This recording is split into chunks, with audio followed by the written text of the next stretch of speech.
Hello साथियों, नमस्कार, प्रणाम, दुआ सलाम। मैं हूं डॉक्टर लोकेश बाली। स्वागत करता हूं आप सभी का एक और शानदार, जानदार, कमाल, फ्रेश, एनर्जेटिक सेशन में। प्यारे साथियों, ये सेशन आपके लिए बहुत ज्यादा महत्वपूर्ण है क्योंकि आज के सेशन में हम साथियों कम्युनिकेशन को पढ़ने वाले हैं। जी हां साथियों, ये क्लास मैराथन क्लास रहेगी आप लोगों के लिए। संप्रेषण कम्युनिकेशन के मैं इस क्लास में आपको पीवाईक्यूज प्लस एमसीक्यूज करवाने वाला हूं।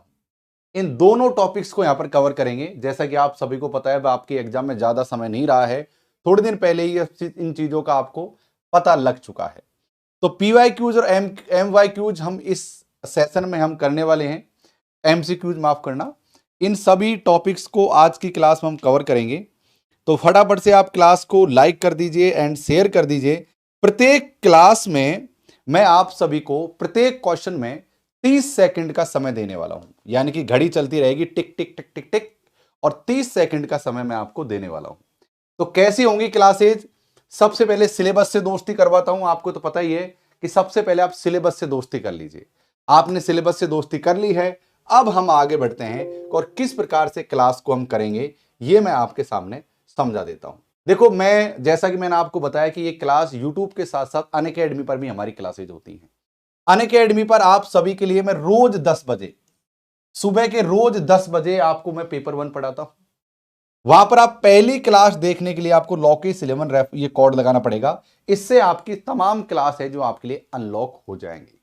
यानी कि साथियों, पेपर 1 फर्स्ट पेपर के मैं ऑल यूनिट पढ़ाता हूं। कितने? ऑल यूनिट पढ़ाता हूं पेपर 1 के, जिसमें रोज 10 बजे निःशुल्क क्लास होती है। तो आपको प्यारे साथियों निःशुल्क क्लास का हिस्सा बनना है। और या अगर आपको लिंक वगैरह नहीं मिलती है, पीडीएफ चाहिए, नोट्स चाहिए, मटेरियल चाहिए आपको, तो इस टेलीग्राम चैनल से आपको तमाम प्रकार के नोट्स और मटेरियल देखने को मिल जाएंगे। अगर आप पीएचडी करना चाहते हैं, प्रपोजल बनाने में समस्या आ रही है, अगर आपको किसी भी प्रकार से दिक्कत आ रही है सिनॉप्सिस बनाने में, रिसर्च टॉपिक पब्लिक करवाने में, लिखने में, तो मैं आपको गाइड करता रहता हूं क्योंकि मेरी पीएचडी है, मैंने पीएचडी किया हुआ है, इसलिए मैं आपको प्रत्येक चीजों में समय समय पर गाइड करते रहता हूं। तो आइए साथियों, अनअकैडमी ऐप को डाउनलोड कर लीजिए। डाउनलोड करने के बाद सबसे पहले आपको यहां पर अपने मोबाइल नंबर डालने होंगे। मोबाइल नंबर डाल दोगे, उसके बाद में आपको यहां पर फोन नंबर डालने होगा, मेल आईडी डालना होगा, स्टेट को सेलेक्ट करना होगा, उसके बाद में ओटीपी यहां पर आएगा। कंपटीशन के एग्जाम को सेलेक्ट करते हुए आगे बढ़ेंगे, नेट को सेलेक्ट करेंगे, आपका सब्जेक्ट चुनेंगे और उसके बाद में साथियों ट्राई टू फ्री पर क्लिक करेंगे। जैसे ट्राई टू फ्री पर क्लिक करोगे, मुझे साथियों फॉलो कर लेना डॉक्टर लोकेश कुमार मीणा के नाम से, और रोज 10 बजे, जी हां साथियों, रोज 10 बजे मेरी पेपर 1 की क्लास होती है। इसमें आपको आना है। ध्यान रहे, पहली क्लास को अनलॉक करने के लिए लॉकेश 11 कोड का प्रयोग करें। यह केवल प्रक्रिया एक दिन की होगी, उसके बाद में आप तमाम क्लासेज को लगातार देख पाओगे। अब ये तो रही फ्री वाली क्लास की बात, जो मैं अपने गांव देहात के स्टूडेंट्स के लिए चला रखी है। अगर आप पेड क्लास में ज्वाइन होना चाहते हैं तो मैं आपको बता दूं कि मैं ऑलरेडी पेपर 1 पढ़ा चुका हूं, दोबारा भी पढ़ा रहा हूं इसको। मैं तमाम ऑल यूनिट पढ़ाता हूं, मैथ, रीजनिंग, डीआई, सब कुछ। तो साथियों, आपको इकाई नंबर, ये सारी चीजें देखने को यहां पर मिल जाएंगी। तो आप मुझे डॉक्टर लोकेश कुमार मीणा के नाम से सर्च करके फॉलो कर लेना। मैं अनअकैडमी के टॉप एजुकेटर हूं, जैसा कि आप यहां पर मुझे देख पा रहे होंगे। तो जाइए और हम पेपर 1 के साथ साथ इन तमाम सब्जेक्टों की तैयारी करवाते हैं। अगर आपके पास commerce, English, history, Hindi, education, political science, computer science, environment science, labour law, इनमें से अगर कोई भी सब्जेक्ट आपके पास है तो हम आपको साथियों पूरी तरीके से एक एक चीज को गाइड करते हुए पूरी तैयारी करवाएंगे। ध्यान रहे, अनअकैडमी ज्वाइन करते समय लॉकेश 11 कोड का प्रयोग करना, ताकि आपको 10% का इंस्टेंट डिस्काउंट देखने को मिल जाए। आपके सामने दो प्रकार के सब्सक्रिप्शन आएंगे, एक आएगा आइकॉनिक और एक आएगा प्लस। तो आपको आइकॉनिक और प्लस में से एक चुनना है। प्लस के कई सारे बेनिफिट्स हैं जो आपको पर्सनल कोच, माफ करना, आइकॉनिक के ये सब मिल जाएंगे, पर्सनल कोच वगैरह। तो लेट से आपने मान लो कि प्लस के चुना है और प्लस की मान लो 12 मंथ की फीस कितनी है? 14,500 है। लेकिन अगर आप लॉकेश 11 रेफरल कोड का प्रयोग करोगे, जी हां साथियों, लॉकेश 11 जो घूम घाम कर आ रहा है, लॉकेश 11 कोड का प्रयोग करके अप्लाई करोगे तो आपकी फीस घटकर 13,050 हो जाएगी। क्या हो जाएगी? 13,050 आपकी फीस हो जाएगी साथियों घटकर। उसके बाद में आप रिडीम कर सकते हो, इससे भी आपकी फीस कम हो जाएगी। डेबिट कार्ड, ईएमआई, यूपीआई से आप पेमेंट कर सकते हो। ध्यान रहे, आपको आइकॉनिक सब्सक्रिप्शन भी ज्वाइन करना है। इसके लिए आपको थोड़ी फीस एक्स्ट्रा देनी पड़ेगी, लेकिन आपको कुछ एडिशनल बेनिफिट्स हैं जो आपको आइकॉनिक में ही देखने को मिलेंगे, जैसे कि पर्सनल कोच etc। तो इस प्रकार से साथियों हमारी क्लासेज का आप हिस्सा बन जाइए। अब हम चलते हैं और अब हमारी क्लासेज को हम करते हैं शुरू। तो भाई साहब हम करेंगे 1 नंबर से ही क्वेश्चन को करना शुरू। इसमें PYQs और MCQs आप सभी के होने वाले हैं। जी हाँ साथियों, PYQs और MYQs हम इस क्लास में कर रहे हैं, तो फटाफट से आ जाइए और चीजों को हम लोग शुरू करते हैं। चलिए, आपके सामने 30 सेकंड का समय आपको देखने को मिलेगा। जैसा कि मैंने आपको कहा था, 30 सेकंड का समय आपको एक सवाल को करने में मिलेगा। शुरुआत के सवाल में मैं थोड़ा ज्यादा समय भी दे सकता हूं। चलो 30 सेकंड अब यहां से काउंट करते हैं आपकी, फिर से दोबारा से। चलिए 30 सेकंड यहां से करते हैं, एक बार पढ़िए। हाँ, यहां से आपकी 30 सेकंड में शुरू करता हूं।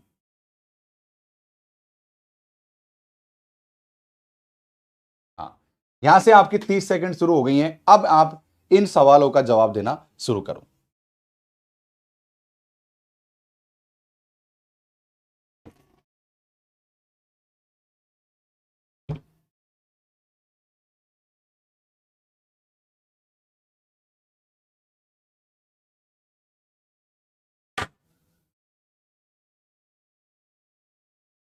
सारे स्टूडेंट कमेंट करते जाइए। गुड इवनिंग एवरीबॉडी, नमस्कार, प्रणाम, दुआ सलाम।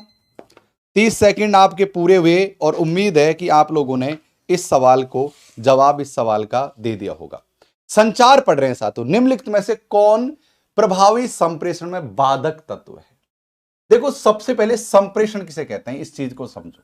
यानी कि मैं आपसे जो बात कर रहा हूं, आप तक मेरी बात पहुंच रही है, ये कम्युनिकेशन है, यानी बातों का आदान प्रदान संप्रेषण कहलाता है। अगर मैं यहां से कोई बात कह रहा हूं कि कौन से प्रभावी संप्रेषण मतलब इफेक्टिव संप्रेषण, यानी कि अगर मैं कोई बात कह रहा हूं, इसका इंपैक्ट आप तक आ रहा है, पूरा इंपैक्ट आप तक आ रहा है। इस जो संप्रेषण में बाधा किन किन कारणों से हो सकती है, आप यहां पर देख सकते हो। भौतिक शोर सबसे पहले एक पॉइंट है साथियों। भौतिक शोर में पेन का कलर चेंज कर लेता हूं क्योंकि सेम टू सेम हो रहा है। एक है साथियों भौतिक शोर। क्या है? यहां पर आपको दिख रहा होगा साथियों भौतिक शोर। अब भौतिक शोर में क्या है, इस चीज को देखिए। भौतिक शोर का मतलब ये होता है कि जैसे बाहर रोड है, रोड से बहुत सारा ट्रैफिक की आवाज आ रही है और वो आवाज आप तक पहुंच रही है, यानी कि मैं कहना कुछ और चाह रहा हूं और आप उस शोर की वजह से, उस नॉइस की वजह से कुछ अलग ही चीजों को समझ पा रहे हो। अगर ऐसी स्थिति आपके बीच में आ जाती है, ऐसी स्थिति होने लगती है, तो उसको कहते हैं भौतिक शोर। यानी कि इस बाह्य वातावरण का, इस बाह्य जगत का अगर शोर आएगा, तो जाहिर सी बात है हम जो बात कहने जा रहे हैं, हम जो बात समझने जा रहे हैं, जो संप्रेषण कर रहे हैं, उसमें बाधा उत्पन्न होगी ही होगी। इसका मतलब है साथियों विकल्प नंबर 1 हमारा सही है। अब लल्लन टॉप ट्रिक लगाकर सवालों को सॉल्व करना है। देखो, हमारे पास 2 प्रकार की ट्रिक है, एक है लल्लन टॉप ट्रिक और एक है तिगड़म ट्रिक।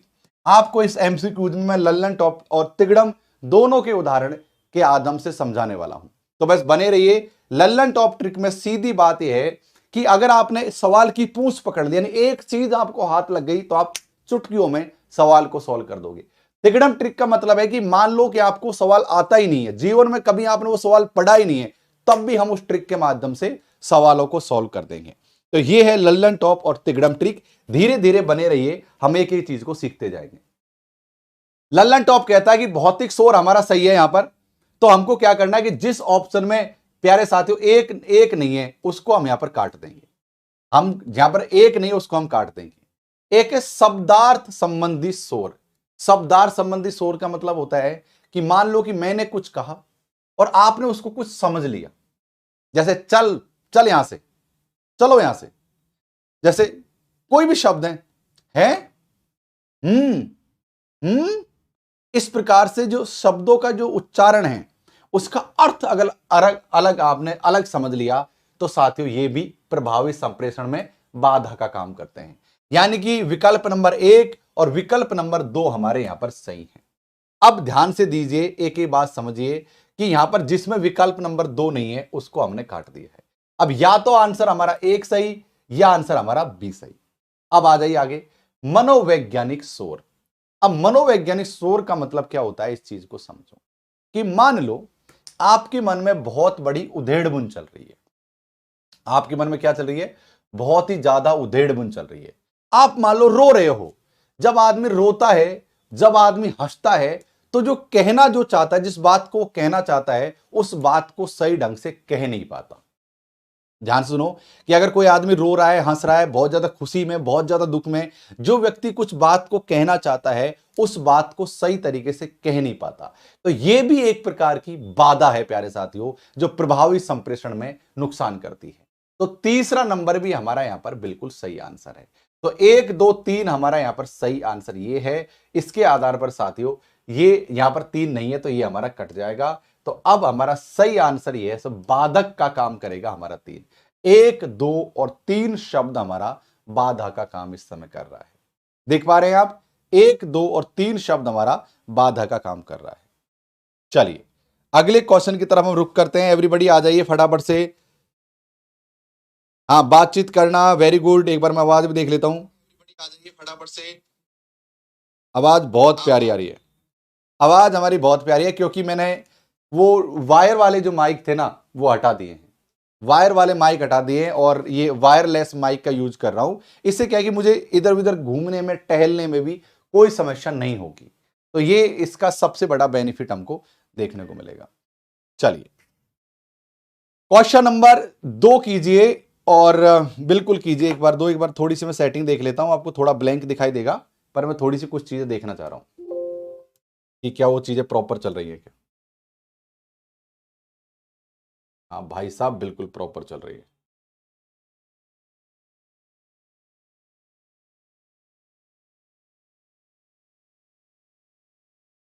चलिए ओके, आगे आगे आगे आगे। चलिए साथियों, विषय इतर। विषय इतर का मतलब होता है विषय से अलग। विषय इतर का मतलब होता है विषय से अलग। विषय से अलग। विषय इतर का मतलब होता है विषय से अलग। क्या साथियों? विषय इतर का मतलब होता है विषय से अलग। विषय इतर यथा बोलने की दर, ध्वनि विराम उत्पन्न करने की पद्धति और उच्चारण की विलक्षणता को निम्नलिखित में से किस व्यवहार की संज्ञा दी गई है? आपके सामने 30 सेकंड थे, वो भी खत्म हो गए हैं। हमारी क्लास में ज्योति, मरियम, राजेंद्र, सविता, कुमारी और संचित, मारिया, ममता सिंह, ऐसे तमाम बहुत सारे स्टूडेंट हैं जो लगातार हमसे जुड़े हुए हैं। इसका सही आंसर है साथियों पराभाषिक। अब पराभाषिक का मतलब क्या होता है? पराभाषिक का मतलब यह होता है भाषा से अलग। जैसे कि मैं अभी बात कर रहा हूं और समझाते, जैसे बात करते करते मैं हाथों के एक्शन कर रहा हूं, इस तरीके से अपने हाथों को हिला रहा हूं। यानी बात करते करते समय जब हम अपने हाथों को हाव भाव से कोई चीज व्यक्त करते हैं, वो भाषा से अलग होती है, और उसी को साथियों कहते हैं पराभाषिक। क्या कहते हैं उसको? उसको साथियों हम पराभाषिक कहते हैं। उसको ही कहते हैं साथियों पराभाषिक। चलिए तो क्वेश्चन नंबर 3 की तरफ बढ़ते हैं। कक्षा में निम्नलिखित में से किसके कारण प्रतिपुष्टि में विलंब हो सकता है? विलंब का मतलब होता है लेट होना। विलंब का मतलब होता है लेट होना। प्रतिपुष्टि का मतलब फीडबैक।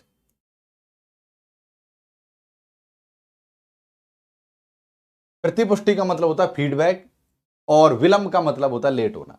कक्षा में निम्नलिखित में से किसके कारण प्रतिपुष्टि में विलंब हो सकता है? बताइए किसके कारण विलंब हो सकता है कक्षा में? आप इसका आंसर दीजिए। 30 सेकंड का समय गुजर गया है। आप लोगों ने, उम्मीद है साथियों, तीसरे का आंसर यहां पर दे लिया होगा। और तीसरे का आंसर साथियों, माफी चाहता हूं, तीसरे का आंसर है साथियों शब्दार्थ शोर। क्या है? शब्दार्थ शोर। मेरी बात ध्यान और धैर्य के साथ सुनो। मान लो आप कक्षा में हो, आपने कोई बात करी, कक्षा में बहुत ज्यादा शोरगुल हो रहा है, और आपने अगर कोई बात की, हेलो प्रकाश, ओपी, हेलो नितिन, इधर इधर इधर मेरी तरफ, इधर, और उन बच्चों का आपकी तरफ ध्यान ही नहीं गया।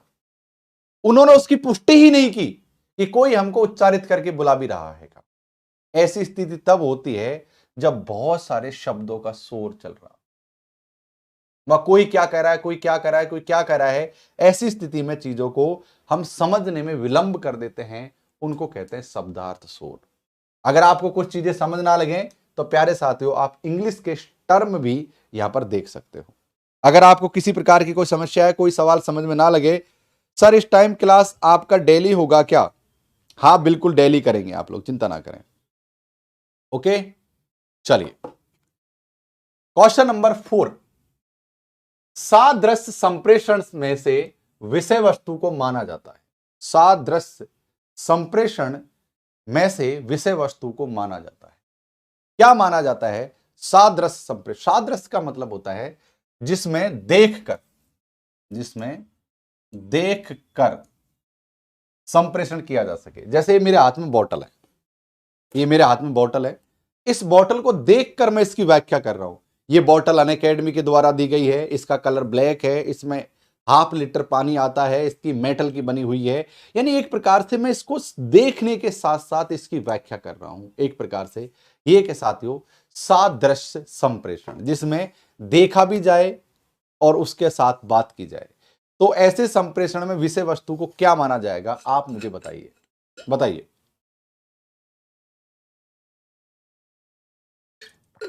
30 सेकंड का आपका दिया हुआ समय साथियों निकल गया है। ऐसी स्थिति में उसको माना जाएगा स्थिर। अगर मान लो मेरे हाथ में बॉटल है, मैं इसको ऐसे ऐसे हिला रहा हूं, ऐसे ऐसे, ये बहुत जोर जोर से हिल रहे, क्या मैं इसके बारे में व्याख्या कर सकता हूं?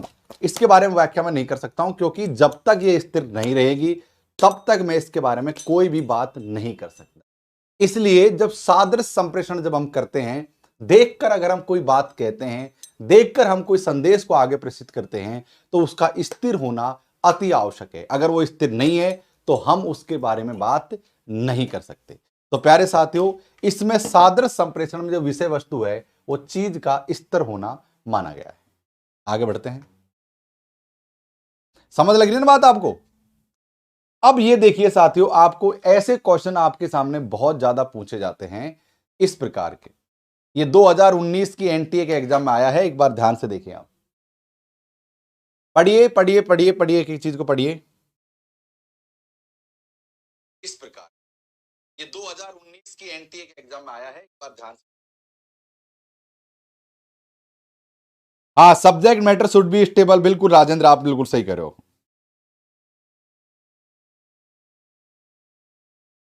Everybody good evening. Rahul good evening, नमस्कार, प्रणाम, दुआ सलाम। साथियों फटाफट से आ जाइए। मधुमक्खियों का नृत्य जो दूसरी मधुमक्खियों को यह बतलाता है कि मधुरस कहां मिलेगा, यह किसका उदाहरण है? किसका उदाहरण है साथियों? यह साथियों उदाहरण है समूह संचार का। अब मैं आपको चारों संचार के बारे में बता देता हूं कि संचार, जन संचार किसे कहते हैं। जैसे टीवी, रेडियो या इस तरह के जो उपकरण हैं, इनके माध्यम से जो प्रसारित होती है चीजें, वो जन संचार में शामिल होती है। यानी कि एक साथ ही बहुत सारे लोगों तक बात को पहुंचा देना, ये जनसंचार में शामिल है। यानी एक साथ ही बहुत सारे लोगों तक बात का पहुंच जाना जनसंचार में शामिल होता है। एक होता है समूह संचार। समूह संचार से पहले आप इन संचार को पढ़िए। एक का होता है अंतर्वैयक्तिक और एक होता है अंतर्वैयक्तिक संचार। सबसे पहले अंतर्वैयक्तिक संचार को हम जान लेते हैं कि अंतर्वैयक्तिक संचार किसे कहते हैं। किसे कहते हैं अंतर्वैयक्तिक संचार? अंतर्वैयक्तिक संचार होता है दो या दो से अधिक, दो या दो से अधिक, पर बहुत ज्यादा नहीं होना चाहिए, बहुत ज्यादा भी नहीं होना चाहिए। दो या दो से अधिक लोग अगर जब आपस में बात करते हैं, दो या दो से अधिक लोग जब आपस में 2+1 या +1+1 इस तरीके के जो लोग बात करते हैं, उसको कहते हैं अंतर्वैयक्तिक संप्रेषण। यानी कि यह भी कह सकते हैं कि शिक्षक और छात्र में जो के मध्य जो बातचीत होती है, यानी कि यह कह सकते हैं कि छात्र प्लस टीचर, इनके बीच में जो बात होती है उसको अंतर्वैयक्तिक संप्रेषण कहते हैं। एक है साथियों अंतर्वैयक्तिक संप्रेषण। अंतर्वैयक्तिक संप्रेषण का मतलब क्या होता है? अंतर्वैयक्तिक संप्रेषण का मतलब होता है मन में ख्याली पुलाव बना लेना। जैसे कि भाई, ओ मेरे भाई, मैं तो जेआरएफ करके सबसे पहले बुलेट खरीदूं, साम्राज्यवादी बनूंगा, उस यूनिवर्सिटी से ये करूंगा, मैं ये करूंगा, मैं वो करूंगा। अपने मन में जो इस तरह की जो भावना आती है, खुद से बात करने की जो भावना है, उसको अंतर्वैयक्तिक संचार में माना गया है। और इस सवाल का सही जवाब अगर देखें तो है समूह संचार। समूह संचार में क्या साथियों, थोड़े से अधिक लोग एक साथ मिलकर अगर अपनी बात कहते हैं तो उसको समूह संचार कहते हैं। संचार में दोनों साइड के लोगों की बात अप डाउन होती रहनी चाहिए। ठीक है, आगे बढ़ते हैं। हाँ, फ्रेंड्स के बीच में हम ये बात कह सकते हैं कि वो फ्रेंड्स के बीच में साथियों बात हो रही है। क्वेश्चन नंबर 8 की तरफ आप जाइए कि निम्नलिखित में से कौन सा एक मास मीडिया का कार्य है। मास मीडिया, देखो बार बार एक शब्द आ रहा है मीडिया, ये शब्द है साथियों मास मीडिया।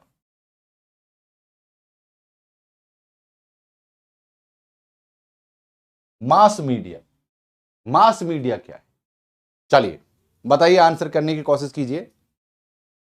क्या है मास मीडिया, समझो और समझाओ, हमको भी समझाओ। घंटी बज चुकी है, जैसे ही 30 सेकंड होते हैं आवाज आपके सामने आने लग जाती है। थोड़ा सा 2-4 सेकंड का और समय दे लेते हैं, चलिए। राजेंद्र बहुत बढ़िया भाई, बहुत शानदार जवाब दे रहा है। निम्नलिखित में से कौन सा एक मास मीडिया का कार्य है जो आप साथियों इस समय यहां पर कर रहे हो।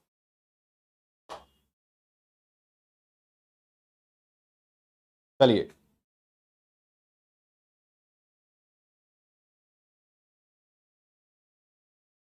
अच्छा 8वें का आपको सही जवाब देना था, आप लोगों के इसमें सही जवाब है साथियों ए। अब 8वें का सही जवाब ए कैसे, इसको समझो। देखो, शेयर बाजार को स्थिर करना, अगर मीडिया का काम शेयर बाजार को स्थिर करना है, ऊंचा या नीचा करना नहीं होता है। ये तो अंडरस्टूड सी बात है कि शेयर बाजार को स्थिर करना ये हो ही नहीं सकता। न्यायपालिका को अपना निर्णय लेने में सहायता करना, अरे भाई साहब, अगर मीडिया को, और जो भी खासकर आजकल के जो मीडिया को, अगर आपने न्यायपालिका के निर्णय में शामिल करने दे दिया तो पता नहीं कितने बेकसूरों को फांसी करवा दे। आपने देखा नहीं, विगत कई वर्षों में ऐसे इतने सारे केस हुए हैं कि पूरा मीडिया भेड़िए की तरह, गिद्ध की तरह टूट पड़ा उस आदमी पर और उसको कसूरवार ठहराने में लगा रहा। चाहे ड्रग्स का मामला हो, चाहे वो सुसाइड का केस हो, आप उसमें देख लीजिए कि किस प्रकार से गिद्ध मीडिया टूट गया था एक प्रकार से पर्टिकुलर लोगों के ऊपर। और बाद में कोर्ट ने उनको क्लीन चिट भी दे दी और उनको उतना दोषी नहीं माना गया था जितना दोषी मीडिया ने करार दिया था। तो अगर मीडिया को न्यायालय में सहायता, अगर न्यायालय मीडिया की बात को मानने लग गया तो देश का पता नहीं क्या हो जाएगा। है राष्ट्र नीति का निर्माण करना, ये इनका राष्ट्र नीति का निर्माण करना भी मीडिया का काम नहीं है।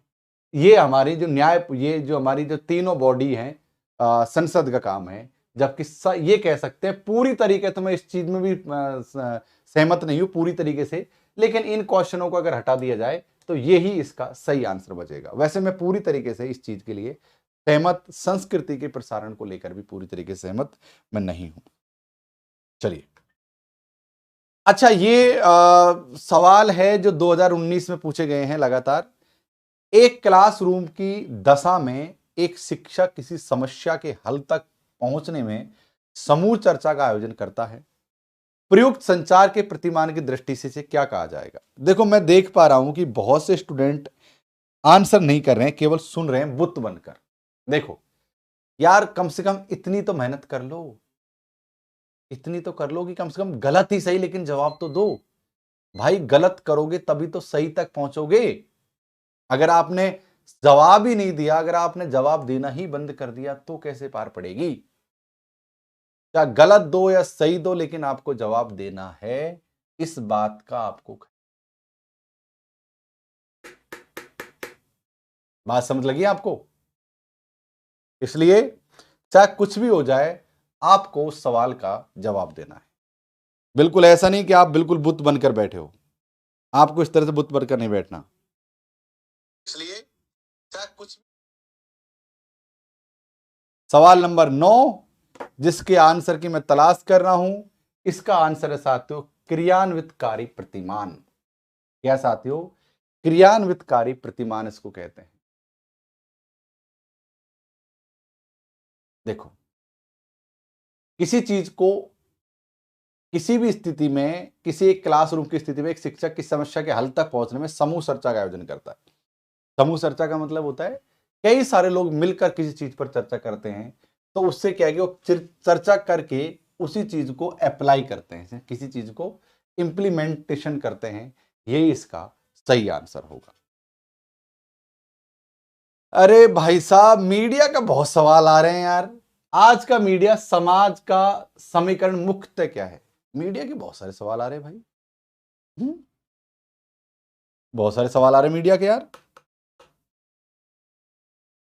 और मुझे तो बिल्कुल गड़बड़ लग रहा है मामला एकदम। चलो आपकी मर्जी, 8 सेकंड बाकी है। मैं तो यार एसी चलाना ही भूल गया हूं आपको पढ़ाने के चक्कर में।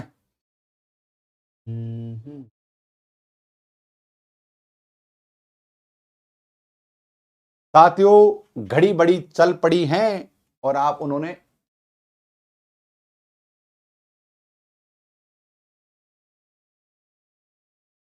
चलिए बताइए।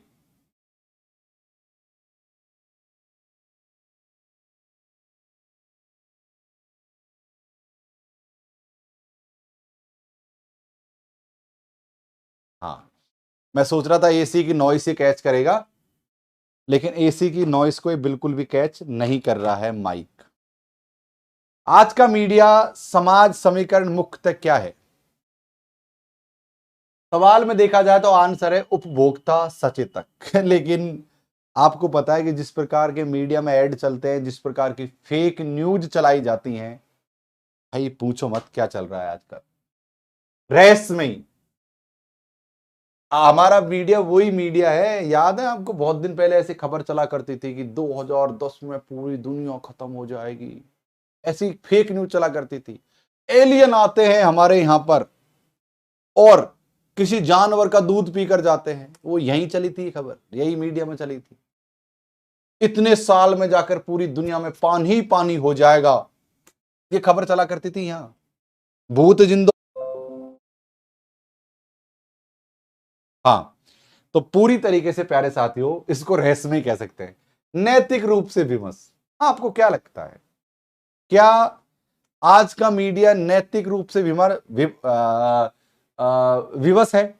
आपको क्या लगता है? कमेंट बताइए। आप देखिए, आप कमेंट्स करके बताइए क्या आपको लगता है कि आज का जो मीडिया है वो नैतिक रूप से विवश है? ये मैं आपसे पूछ रहा हूं, और है तो क्यों है, और नहीं है तो फिर उसके पीछे क्या है? नैतिक रूप से विवश और परंपरा केंद्रित। सवाल के जवाब तो उपभोक्ता सचेतक है होने को तो, लेकिन मुझे तो बिल्कुल लगता है कि नैतिक रूप से विवशता ही लग सकता है। चलिए,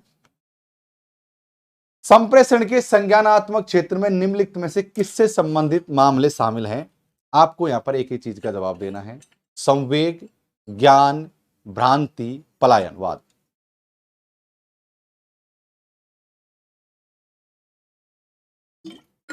चलिए, संप्रेषण के संज्ञानात्मक क्षेत्र में निम्नलिखित में से किससे संबंधित मामले शामिल हैं? आपको आंसर देना है। चलिए,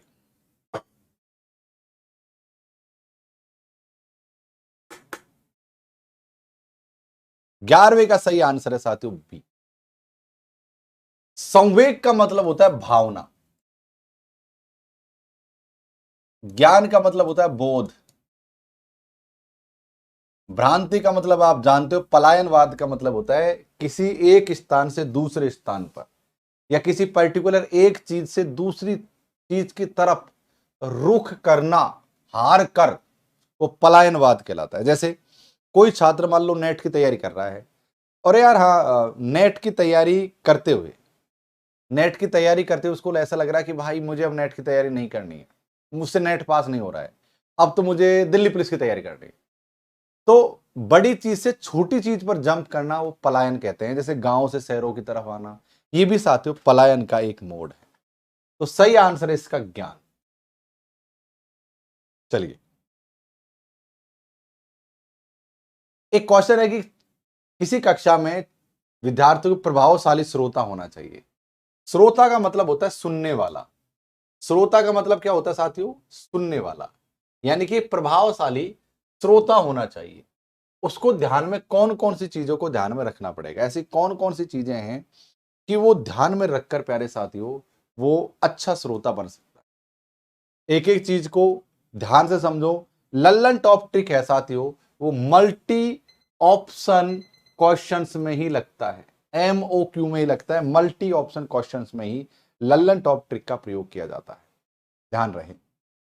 पढ़ो, मैं थोड़ा साइड में हो जाता हूं। 30 सेकंड की जगह आई थिंक हमको 45 सेकंड रखना चाहिए, है ना भाई? 45 सेकंड रखेंगे 30 सेकंड के बजाय।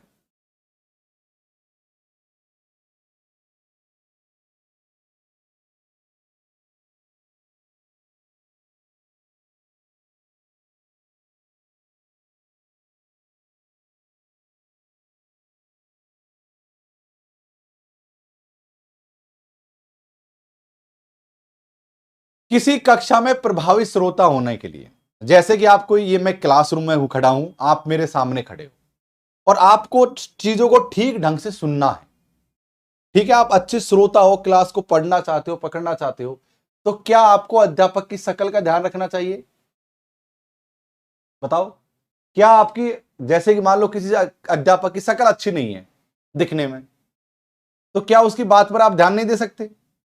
हमको यहां पर कक्षा अध्यापक की शकल से कोई मतलब नहीं है।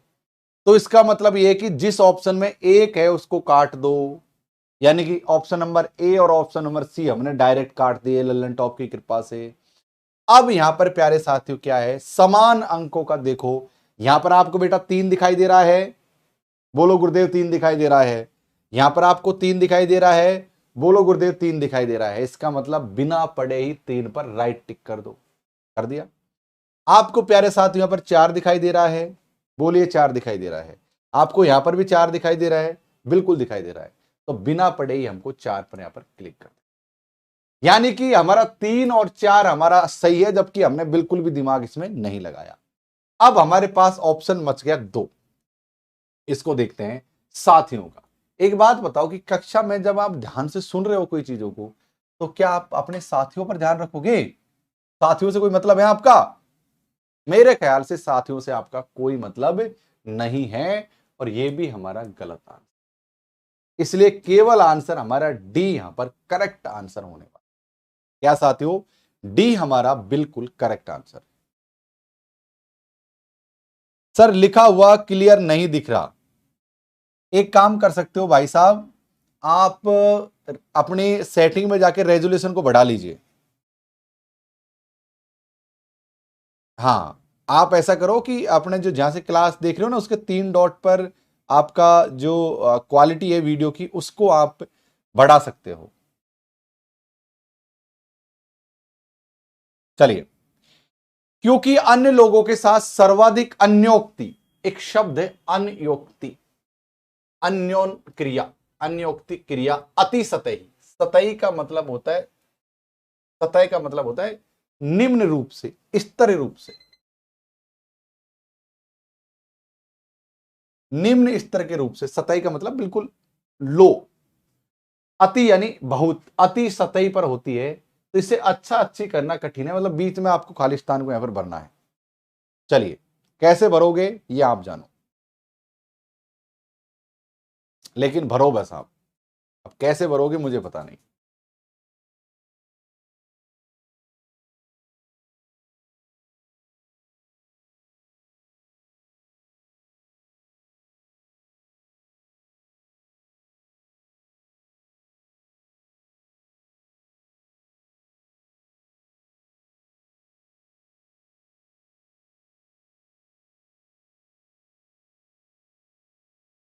तेरहवें का आपको सही आंसर देना है, और 13वें का सही आंसर है बी, पूर्व अनुमान। क्या साथियों? पूर्व अनुमान करना कठिन हो जाता है। देखो, क्योंकि अन्य लोगों के साथ सर्वाधिक अन्योन्य क्रिया अति सतही होती है, तो पूर्व अनुमान लगाना कठिन होता है। जैसे कि मान लो कि आप मेरी क्लास में आए हो, 1-2 बार आए हो, मैं आपके बारे में नहीं जानता हूं, मैंने आप लोगों से ज्यादा बातचीत नहीं की, हमारे और आपके बीच में ज्यादा बातचीत नहीं हुई। जैसे बहुत सारे स्टूडेंट इस क्लास को नया पहली बार देख रहे हैं, तो मैं आप लोगों के बारे में अनुमान लगाना मेरे लिए कठिन हो जाएगा कि भाई कौन सा स्टूडेंट कितना इंटेलिजेंट है, कितना पानी में है, क्या क्या चीजें जानता है, क्या क्या चीजें नहीं जानता है। तो जब तक हम इंटरेक्ट नहीं करेंगे, एक दूसरे से बात नहीं करेंगे, एक दूसरे का परिचय नहीं लेंगे, तब तक ये बताना मुश्किल हो जाएगा कि आप के बारे में पूर्ण अनुमान लगाना मुश्किल हो जाएगी आपकी कितनी क्वालिटी है, आप कितना आपके अंदर पावर है। तो ये साथियों पूर्ण अनुमान लगाना यहां पर कठिन हो जाएगा। आम संप्रेषण और कक्षा में संप्रेषण में होने वाले संप्रेषण में सूचना विषय वस्तु के प्रक्रम को क्या कहा जाता है, बताइए।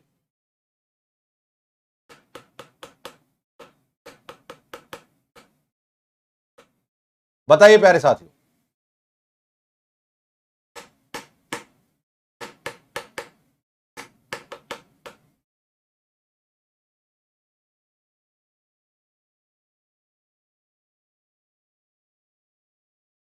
चलिए साथियों, बीप बच चुकी है और सही आंसर है साथियों 14 का। मैं आपको सही आंसर बता रहा हूं और 14 का सही आंसर है साथियों गेट कीपिंग।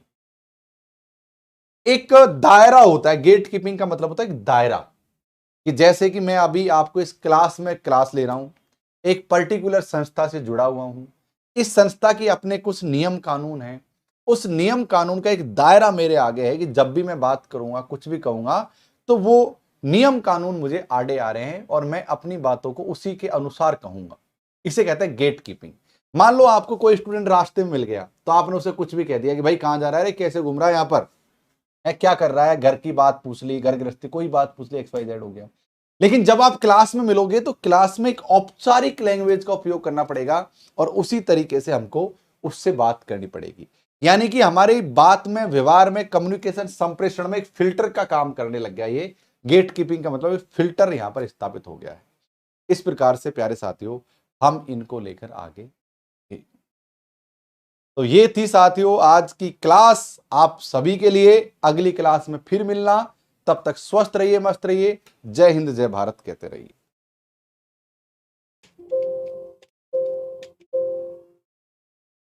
अब मैं आपको बता दूं कि किस प्रकार से आप हमारी फ्री और पेड क्लासेज में शामिल हो सकते हो। देखो, आपको प्यारे साथियों क्या करना है, सबसे पहले हमारा अनअकैडमी का ऐप डाउनलोड करना है। आपको बता दूं कि मैं अनअकैडमी के साथ साथ, इस YouTube चैनल के साथ साथ अनअकैडमी ऐप पर भी आपकी फ्री क्लास लेता हूं। तो आप रोज 10 बजे मेरी फ्री क्लास देखने आ जाइए। वर्तमान में मैं आप सभी को ICT पढ़ा रहा हूं 10 बजे डेली, यानी सुबह के रोज 10 बजे आप आ जाए कीजिए। मैं आपको ICT इस समय पढ़ा रहा हूं। मेरा सीधा सीधा कहने का मतलब यह है कि आप वहां जुड़ोगे तो आपको, आपके लिए बहुत ज्यादा बेनिफिट होने वाला है। बेनिफिट कई सेंस में होने वाला है प्यारे साथियों, कि वहां पर आपको संपूर्ण कोर्स और संपूर्ण सिलेबस कवर करवाया जाता है। अगर आपको किसी प्रकार की जानकारी चाहिए, कुछ बात करनी है, तो इस टेलीग्राम चैनल के माध्यम से आप मुझसे जुड़ सकते हो, जो है साथियों डॉक्टर लोकेश वाली अनअकैडमी। इस टेलीग्राम के साथ मुझसे जुड़ सकते हो। अगर आप PhD करना चाहते हैं, अगर आप प्रपोजल बनाना चाहते हैं, अगर आप सिनॉप्सिस बनाना चाहते हैं, इन तमाम प्रकार की चीजों में भी उलझे हुए हैं, तब भी आप मेरे संपर्क में रहकर इन चीजों को सॉर्ट आउट करा सकते हो। तो आपको अनअकैडमी का ऐप डाउनलोड करना है, गोल सेलेक्ट करना है, उसके बाद में तमाम इन चीजों को फॉलो करना है। मोबाइल नंबर डाल के इस डिटेल को फॉलो करते हुए, OTP डालते हुए कॉम्पिटिटिव एग्जाम पर आपको आना है। वहां जाकर साथियों नेट के एग्जाम को सेलेक्ट करते हुए आपके सब्जेक्ट को चुनना है, क्या सब्जेक्ट है आपका, और उसके बाद में मुझे फॉलो करना है डॉक्टर लोकेश कुमार मीणा के नाम से। तो NTA UGC नेट कैटेगरी में मैं आपको रोज 10 बजे पढ़ाता हूं।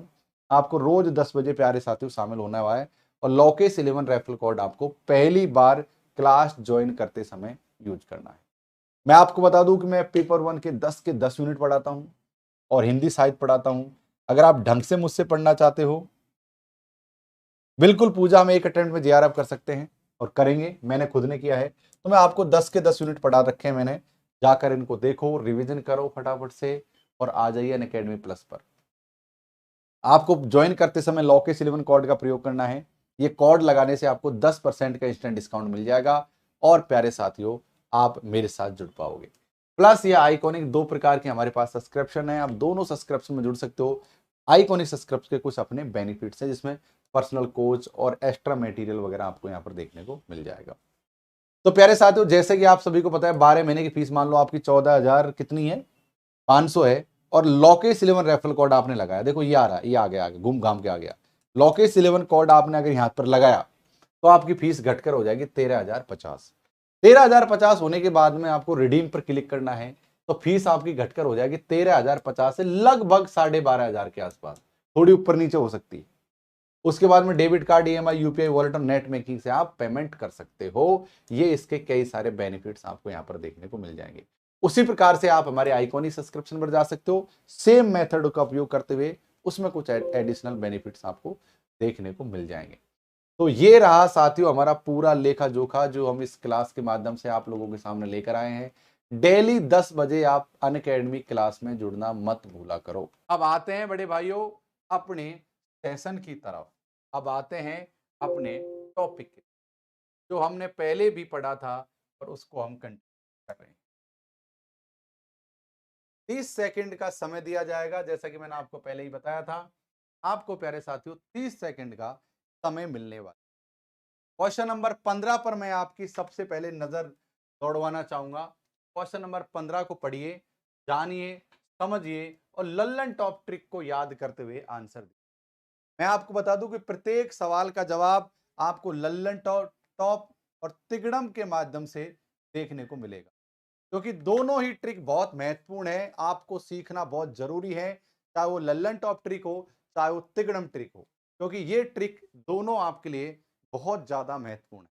तो लल्लन टॉप लगाइए और मौज उड़ाइए। चलिए,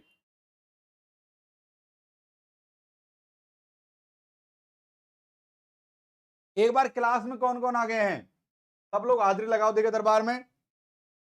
प्रियंका, राधे राधे, सुधा, ज्योति। 30 सेकंड का समय पूरा भया।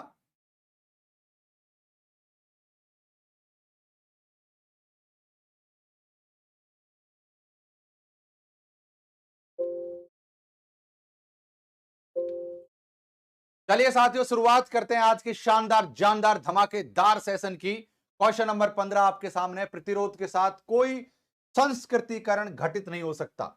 ये क्वेश्चन आपसे सबसे ज्यादा पूछे जाते हैं। एक है साथियों अभिकथन और दूसरा है साथियों तर्क। तर्क और अभिकथन के क्वेश्चंस आपसे बहुत ज्यादा पूछे जाते हैं, तो इसलिए हमको इन चीजों का विशेष ध्यान रखना है अभिकथन और तर्क के माध्यम से।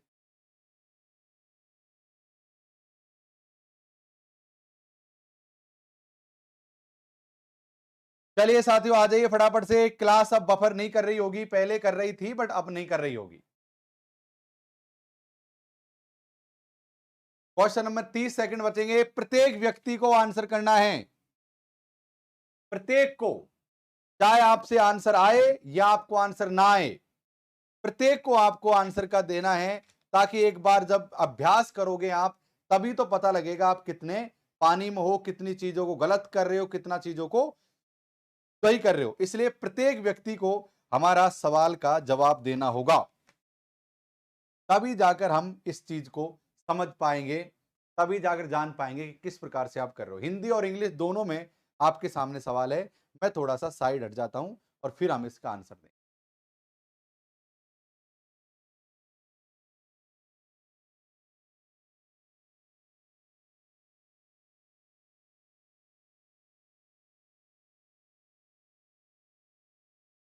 चलिए साथियों, इसका सही आंसर जो आप लोग दे रहे हैं, प्रणाम भाई पूनम प्रणाम, इसका सही आंसर है साथियों डी। अब कैसे है इसका सही आंसर डी, इसको समझ लेते हैं। प्रतिरोध के साथ, प्रतिरोध का मतलब होता है विरोध, विरोध किसी चीज का, कोई अगर व्यक्ति विरोध कर रहा है, कोई आदमी क्या कर रहा है, किसी चीज का विरोध कर रहा है, प्रतिरोध कर रहा है, कोई आदमी किसी चीज का क्या कर रहा है, विरोध कर रहा है, यानी उसके खिलाफ है, तो प्रतिरोध के साथ कोई संस्कृतिकरण घटित नहीं होता है। ध्यान रखना इस चीज को, नहीं होता है। क्या साथियों, नहीं होता है। देखो क्या है, संस्कृतिकरण घटित ऐसा बिल्कुल भी नहीं है कि अगर किसी व्यक्ति ने किसी विशेष चीज ने अगर आपको कोई चीज का प्रतिरोध किया था, वो नहीं हो सकता। जब भी जस्टिफिकेशन की बात आती है, चाहे कम्युनिकेशन हो चाहे टीचिंग एप्टीट्यूड हो, उनमें प्यारे साथियों समस्या आती है जब भी आपसे जस्टिस मांगा जाता है। तो नहीं होता तो ऐसी बिल्कुल भी बात नहीं है। बिल्कुल प्यारे साथियों, हम इसमें करण को घटित कर सकते हैं, है ना। तो नहीं है तो साथियों ये तो नहीं है, इसलिए ये तो होगा, ये आपका क्या आंसर है, नहीं है, इसलिए की वजह से ये गलत हो जाएगा। लोगों के अपने मूल्य और स्वयं हित होते हैं जो संप्रेषित संवाद को परिशोधित करते हैं। नीचे दिए गए उत्तर दीजिए। देखिए भाई साहब, मेरी बात ध्यान और धैर्य के साथ सुनिए। लोगों के अपने स्वार्थ होते हैं, आप तो इस चीज को जानते ही हो। हर कोई आदमी नमक मिर्च लगाकर चीजों को बदल देता है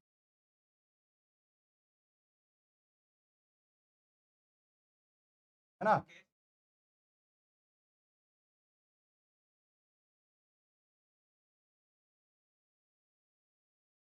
चलिए, तो प्यारे साथियों यहां पर क्या है कि हर कोई व्यक्ति अपने स्वयं हित में संवादों को परिसंशोधित कर देता है। यार हित में जब स्वार्थी लोग अपने हित में जो बात है साथियों उसमें नमक मिर्च लगाकर और कह देते हैं, इस बात को हम लोग सत्य मानते हैं कि तर्क सही है, परंतु साथियों असेंशन जो है अभिकथन इसका गलत है। ठीक है, क्वेश्चन नंबर 16 का आप आंसर दीजिए।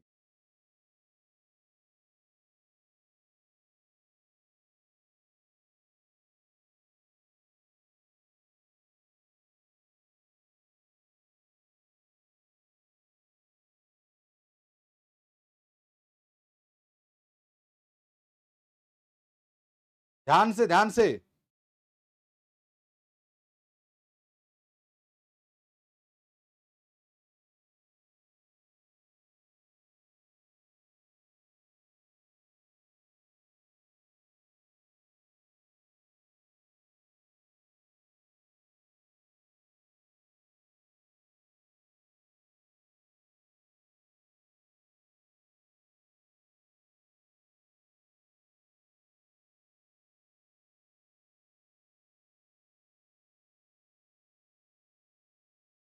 चलिए, कमिटमेंट निकाल लिए आप लोगों के। सर नेटवर्क प्रॉब्लम है आपको या मेरी, यानी मेरी साइड से आपकी साइड से?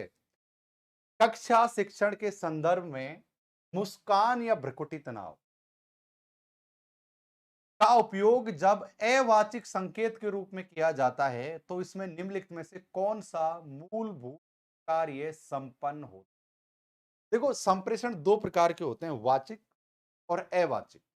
वाचिक का मतलब होता है जिसमें शब्दों को बोलकर आप किसी चीज बात को कहो, और ये अवाचिक मतलब सांकेतिक रूप से, इसमें आप वाक्य ना बोलकर किसी संदेश, ये क्या है, संकेत है, इसका मतलब है आप इधर आइए। तो यानी कि प्यारे साथियों, जब भ्रुकुटी तनाव, ये भ्रुकुटी क्या होती है, ये भ्रुकुटी तनाव या मुस्कान का उपयोग जब अवाचिक संकेत के रूप में किया जाता है तो इसका मतलब क्या है? भ्रुकुटी तनाव होने का या मुस्कुराने का एक प्रकार से मतलब क्या है साथियों? क्या ये शाब्दिक संकेत है? नहीं। क्या ये सामने संकेत का नियमन कर रहे हैं? नहीं। ये प्रकार ये प्रतिस्थापित कर रहे हैं, यानी किसी भी काम को करने की स्थापना कर रहे हैं, किसी कार्य के लिए ये संकेत कार्य कर क्या है, स्थापित कर रहे हैं, किसी कार्य को करने के लिए संकेत स्थापित कर। ध्यान और धैर्य के साथ आपको ये सवाल करना है, लेकिन बड़े विडंबना की बात यह है कि इसका यार इतना प्यारा सवाल, सर इधर की साइड, मैं इसका कुछ इलाज ढूंढता हूँ, रुको, मैं कुछ इसका इलाज ढूंढता हूँ।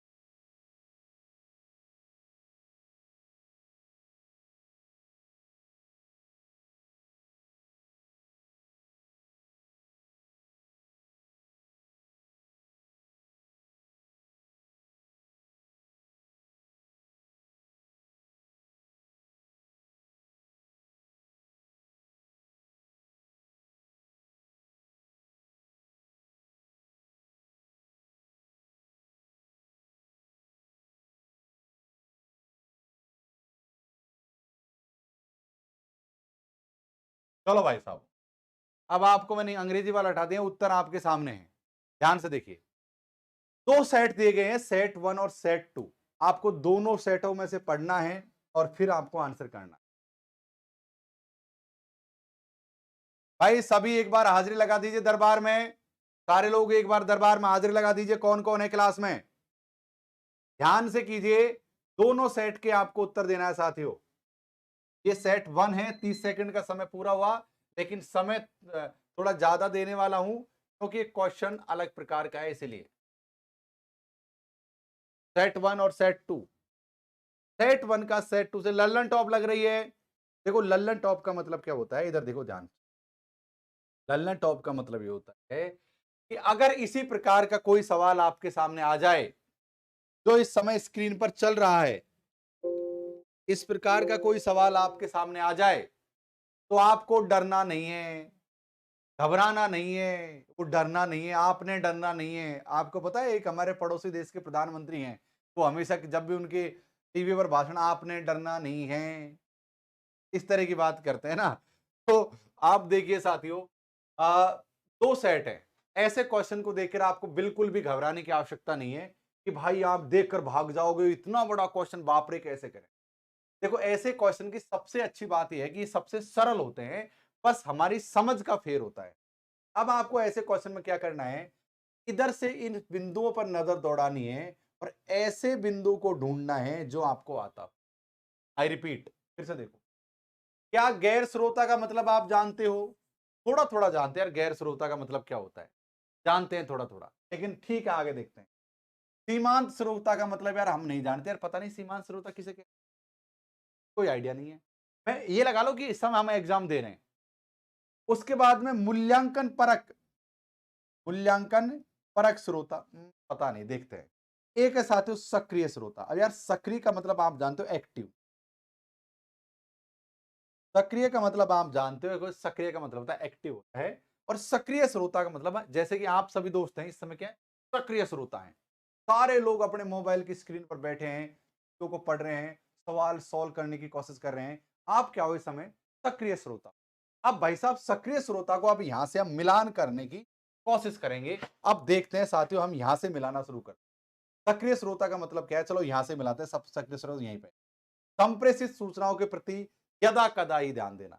भाई यदा कदा का मतलब होता है कभी कभी। क्या होता है साथियों, कभी कभी। अब जो व्यक्ति कभी कभी ही चीजों पर ध्यान दे रहा है वो सक्रिय हो सकता है क्या? वो सक्रिय नहीं हो सकता। इसलिए साथियों ये तो आंसर इसका हो ही नहीं। अब है साथियों, आगे चलो यहां से मिला लेते हैं इसको, यहां से यहां मिला लेते हैं, यहां से मिलाते हैं। अपेक्षित जानकारी के अलावा अन्य जानकारी में लिप्त। एक बात बताओ, जो व्यक्ति अन्य जानकारी में लिप्त है वो एक्टिव कैसे हो सकता है? तो इसका एक भी हमारा यहां पर गलत हो गया। अगला है, दो से मिलाते हैं, चलिए दो से मिलाते हैं। सक्रिय श्रोता के संप्रेषण के संदर्भ में अर्थगर्भिता का प्रसंस्करण किए बिना ही, भाई शब्दों की बातों को जाने, उनका अर्थ को समझे बिना ही जानकारी प्राप्त करना, ऐसा व्यक्ति भी, आप क्या प्यारे साथियों, क्या नहीं हो सकता? ऐसा व्यक्ति भी आपका नहीं हो सकता एक्टिव श्रोता। अब यहां पर साथियों महत्वपूर्ण चीजें मिलाइए। सक्रिय श्रोता का मतलब यहां मिलाइए, निहितार्थ को समझने की दृष्टि से सूचना की प्रासंगिकता को परखता है। जी हां साथियों, चीजों की प्रासंगिकता को परखता है, वही एक्टिव श्रोता होता है। तो इसका मतलब ये होगा डी में 3 हमारा आंसर सही है। तो ये थी साथियों डी। अब डी के नीचे 3 ढूंढो, यहां है क्या? नहीं। यहां है क्या? नहीं। यहां है क्या? नहीं। ये रही साथियों, इसका सही आंसर हो गया। क्या हो गया साथियों? सही आंसर इसका ही हो गया। अब सब लोग, कोई ए दे रहा है, कोई सी दे रहा है, कोई क्या दे रहा है, लेकिन साथियों 17 का सही आंसर यहां पर डी। अब आप में से बहुत से लोग कह रहे होंगे प्रासंगिकता का मतलब क्या है गुरुदेव? आप लोगों के मन में आ रहा होगा कि प्रासंगिकता का मतलब क्या है। प्रासंगिकता का मतलब यह है कि जो पहले चली आ रही चीज आज भी उतनी ही महत्वपूर्ण है, तो उसको हम प्रासंगिक क्या कहेंगे? उसको हम प्यारे साथियों प्रासंगिक। जैसे कबीर के दोहे, कबीर की वाणी, जैसे तुलसी, इन लोगों ने जो 100 साल पहले जो बात कह दी है वो आज भी प्रासंगिक। ऐसा लगता है कि ये बात उन्होंने आज के लिए ही लिखी, कि ऐसी चीजों को प्रासंगिक क्या कहते हैं उनको? ऐसी चीजों को प्रासंगिक। कई बार क्या होता है प्यारे साथियों, आप तो जानते ही हो कि मान लो ये कोई नायक है और ये है कोई नायिक, इन दोनों में बहुत ही गहरा प्रेम है। नायक और नायिका में बहुत तगड़ा वाला गहरा प्रेम, मतलब इतना तगड़ा गहरा प्रेम कि भाई हम तो एक दूसरे के लिए, आप जैसे, हाँ भाई आप जैसे लोगों ने खूब समझाया नायक को, बेटा पढ़ ले, पढ़ेगो लिखेगो तो कुछ बन जाएगो, तो सारा काम हो जाएगो। नहीं तो आपने वो रांझना मूवी का डायलॉग नहीं सुना कि मोहल्ले की नायिकाओं को तो इंजीनियर डॉक्टर ब्याह कर ले जाते हैं, इस तरीके का डायलॉग है ना, वो शब्द मैंने बदल दिए हैं, डायलॉग इसी तरीके। तो बहुत से लोगों ने समझाया हमारे नायक को, लेकिन नायक नहीं समझा। नायक को लगता है कि भाई अब तो मैं, बस मैं ही हूं उसकी जिंदगी में और उसके अलावा कुछ नहीं है, वो सारी दुनिया से लड़ जाएगी, सारी दुनिया से झगड़ जाएगी, नायक का ऐसा मानना। कालांतर में होता है क्या है साथियों, और वो तो नायक तो है, नायक तो अपनी धुन में धुन, पढ़ने लिखने का कोई काम नहीं, बीड़ी फूंक रहा है, मौज कर रहा है, उसको लगता है कि मेरे जीवन पूरा हो गया। जब बात विवाह की आई तो नायिका के पिता ने नायिका की शादी कहीं और जगह कर दी। आपने नहीं देखी वो मूवी धड़कन? उस मूवी में जिस प्रकार से नायिका का पिता नायिका की शादी कहीं और जगह कर देता है, और उसके बाद में जो हमारा नायक है दारू धप्पड़ पीने लग गया यार, मतलब बिल्कुल एकदम, मतलब अगम कुमार निगम के गाने सुन रहा है, और मतलब अलग ही दुनिया में चला गया। उसके दोस्तों ने संभाला कि भाई संभल जा। खैर, धीरे धीरे पटरी पर जिंदगी आई, और एक दिन बड़े दिनों के बाद ये कोई बस स्टैंड पर जाता है, बस स्टैंड पर जाता है प्यारे साथ, और वहां पर कोई बस लेने, बस में बैठने के लिए, वहां पर वो देख रहा है कि नायिका अपने 4-5 बच्चों के साथ एक बस में से उतर रही है, 4-5 बच्चों के साथ एक बस में से उतर रही है। अब अगर नायिका ने नायक को पहचान लिया और उसके अगर हाल चाल पूछ लिए, इसका मतलब है कि नायक प्रासंगिक है, और अगर उसको नहीं पहचाना, नजरअंदाज कर दिया, इसका मतलब है अब उसके लिए वो प्रासंगिक नहीं है। तो आप इस तरीके से प्रासंगिक का अर्थ समझ सकते हो प्यारे साथियों। अब आप लगा लीजिए वो प्रासंगिक होगा या नहीं होगा। कई बार तो ऐसा होता है कि बेटा चलो चलो मामा जी से नमस्ते करो, ये भी कई बार ऐसा होता है, कई बार ऐसा भी हो सकता है, पर मैं चाहता हूं कि ऐसा आप लोगों के साथ ना हो, तो इसलिए पहले पढ़ लो, यही ज्यादा फायदे में है। बात वो कहते हैं ना बड़े बुजुर्ग की, पढ़ ले बेटा मौका है, इस तरीके का बात होगी। तो प्रासंगिकता का मतलब ये होता है।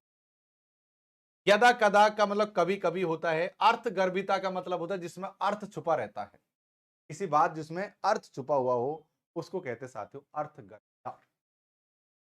चलिए, ध्यान रहे, रोज 10 बजे अनअकैडमी ऐप पर मेरी क्लास होती है, रोज 10 बजे फ्री क्लास होती है अनअकैडमी। चलिए भाइयों बहनों, सखाओ सखियों, अगले क्वेश्चन का जवाब दीजिए। ये क्वेश्चन भी आपको उसी तरीके से सोच समझकर करना है। चलिए,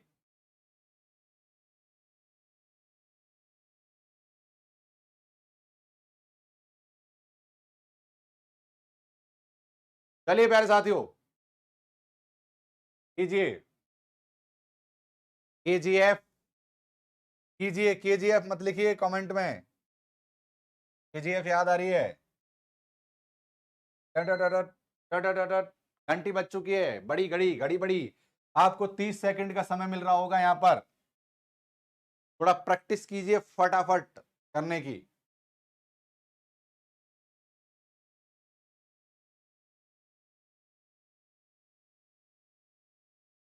एक अच्छे संप्रेषण करता, देखो, आपको क्लास में एक चीज समझनी होगी। अब वो चीज क्या है? आप लोगों ने देखा होगा कि जो एग्जाम का जो लेवल है पूछने का, वो बहुत ज्यादा बदल रहा है। और मैंने पेपर देखा है 2000, ये अभी जो लगा है पिछला, वो देखा था। क्वेश्चन कठिन नहीं है, पेपर कठिन नहीं है, बस पेपर की लैंग्वेज कठिन है। और लैंग्वेज को अगर आपने ढंग से पढ़ लिया, हाँ भाई आप ही से बात कर रहा हूं, अगर आपने ढंग से पढ़ लिया लैंग्वेज को ढंग से, तो आपके लिए पेपर को समझना आसान हो जाएगा। अब कैसे आसान हो जाएगा ये मैं आपको समझा दूं, और एक बार तुम सामने उसको पढ़ लीजिए आराम से। आपको एक एक चीजों को जो धैर्य के साथ पढ़ना है, आपको धैर्य के साथ पढ़ना है, समझ समझ कर पढ़ना है।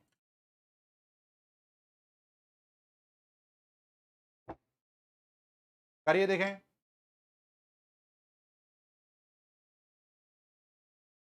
देखो, जिस व्यक्ति ने एक बार ढंग से अगर क्वेश्चन पेपर पढ़ लिया ना, के लिए चीजें बहुत ज्यादा आसान हो।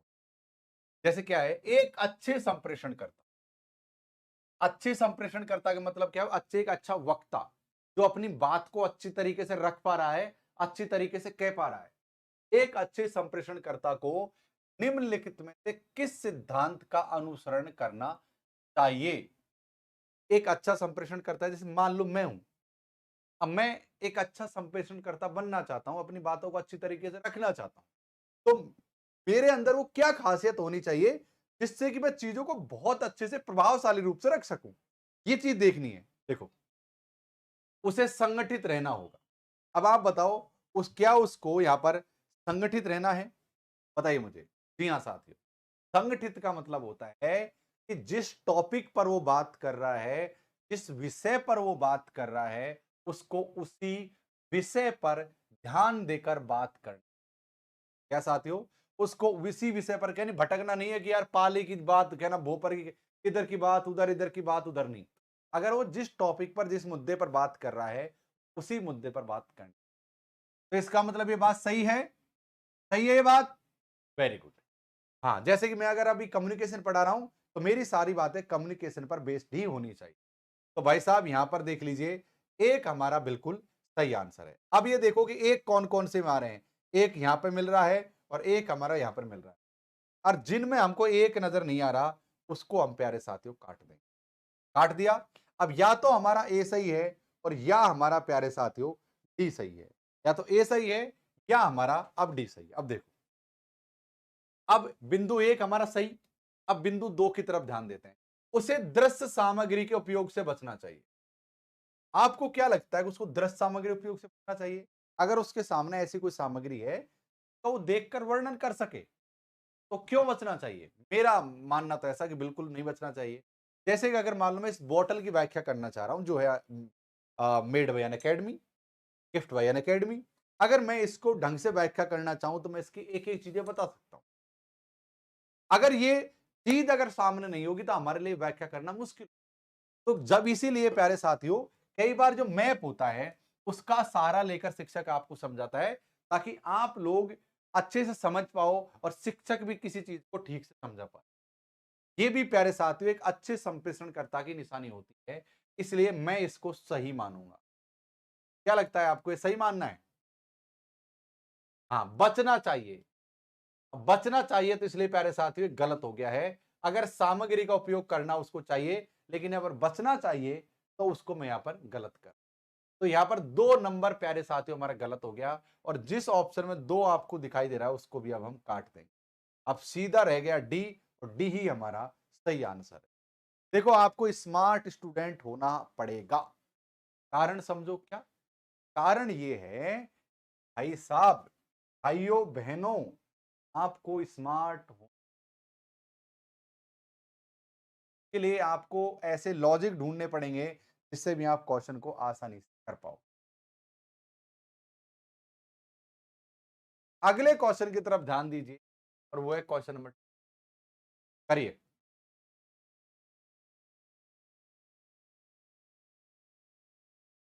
लॉकेस 11 रेफरल कोड है मेरा अनअकैडमी प्लस। कभी भी अगर आप ज्वाइन करते हो तो इससे आपको 10% का डिस्काउंट मिल जाएगा। क्या मिल जाएगा? 10% का डिस्काउंट मिल जाएगा। और मेरा सदैव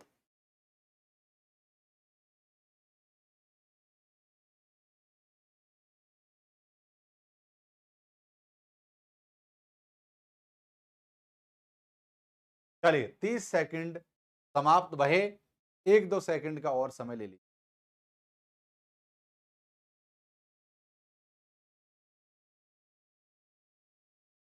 निम्नलिखित में से किन तत्वों को कक्षा में अच्छे संप्रेषण के लिए अपनाना चाहिए?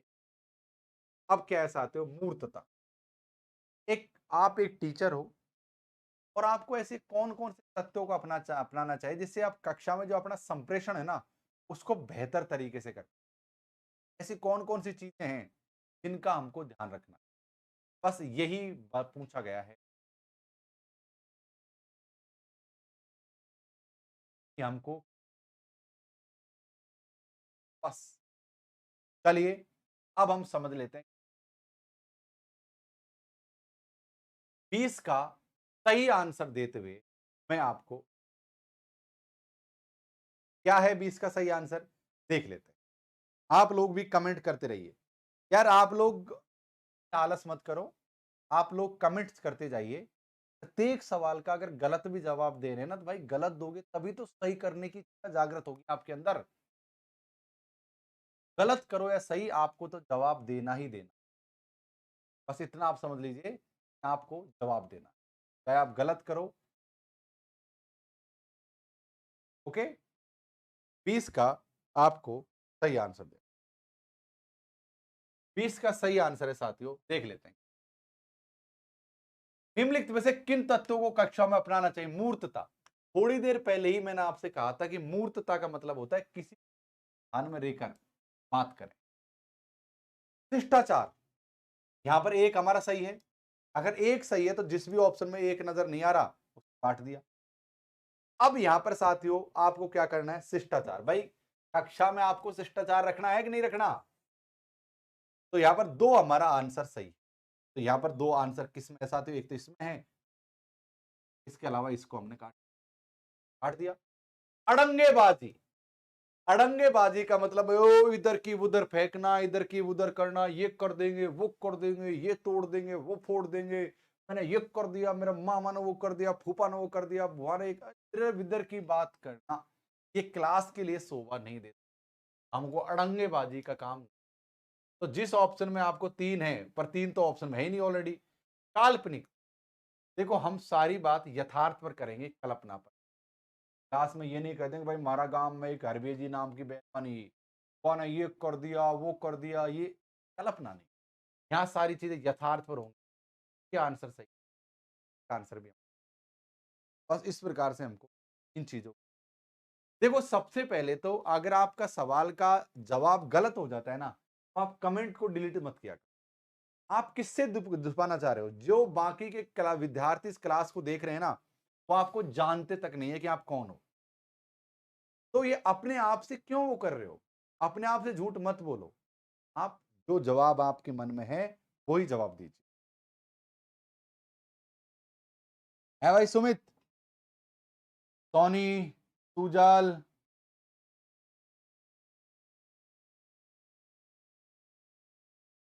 आशीष, कल 10 बजे वाली क्लास में जरूर आना। मॉर्निंग में 10 बजे जो क्लास होती है डेली,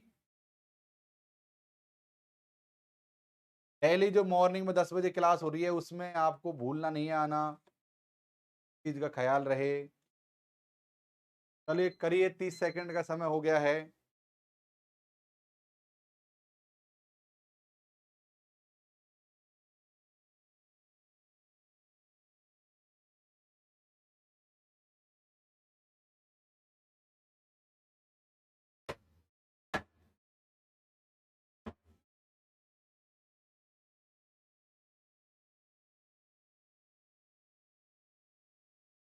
चलिए करिए भाई साहब, ठीक से ठीक से ठीक से।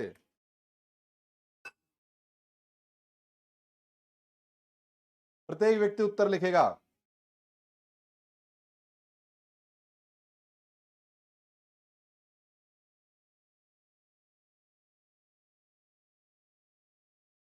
चलिए 21 का सही आंसर आपको देना है, और 21 का सही आंसर है। कितने लोगों ने डी दिया है? मैक्सिमम लोगों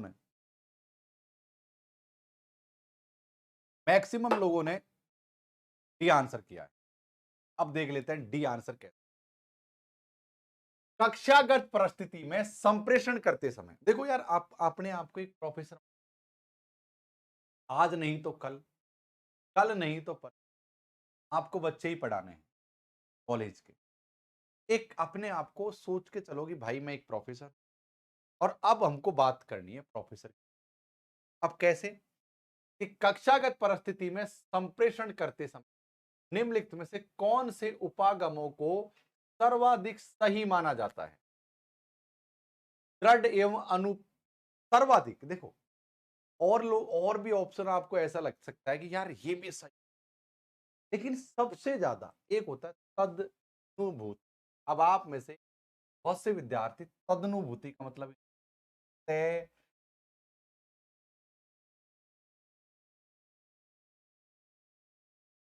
तदनुभूति का मतलब आप में से, और प्रयोजनवादी का मतलब तदनुभूत, आप किसी से कोई, जैसे आपका कोई दोस्त है, वो बहुत दुख दर्द के दौर से गुजर रहा है, दोस्त है, और जो बहुत दुख दर्द के दौर से आज के समय कर रहा है, दोस्त है, दुख दर्द के दौर से गुजर, आप उससे मिलने गए और आपने उसके दुख को महसूस किया, और आपको लगा कि यार बहुत बुरा हो रहा है यार, और आप खुद भी दुख, यानी किसी की परेशानी सदना प्रकार से, जैसे कि आप लोगों के एग्जाम और मैं एकदम तैयार हूं आप लोगों को सज्ज करने के लिए, यानी आपकी परेशानी मेरी परेशानी, भाई यार कैसे सिलेबस, क्या क्या पढ़ाएंगे, किस पढ़ाएंगे, ये सब चीजें सदना कहते हैं। सदना क्या है? सदना, ये ही कक्षागत संप्रेषण में सबसे, चलो भाई साहब क्वेश्चन नंबर 22 देखिए।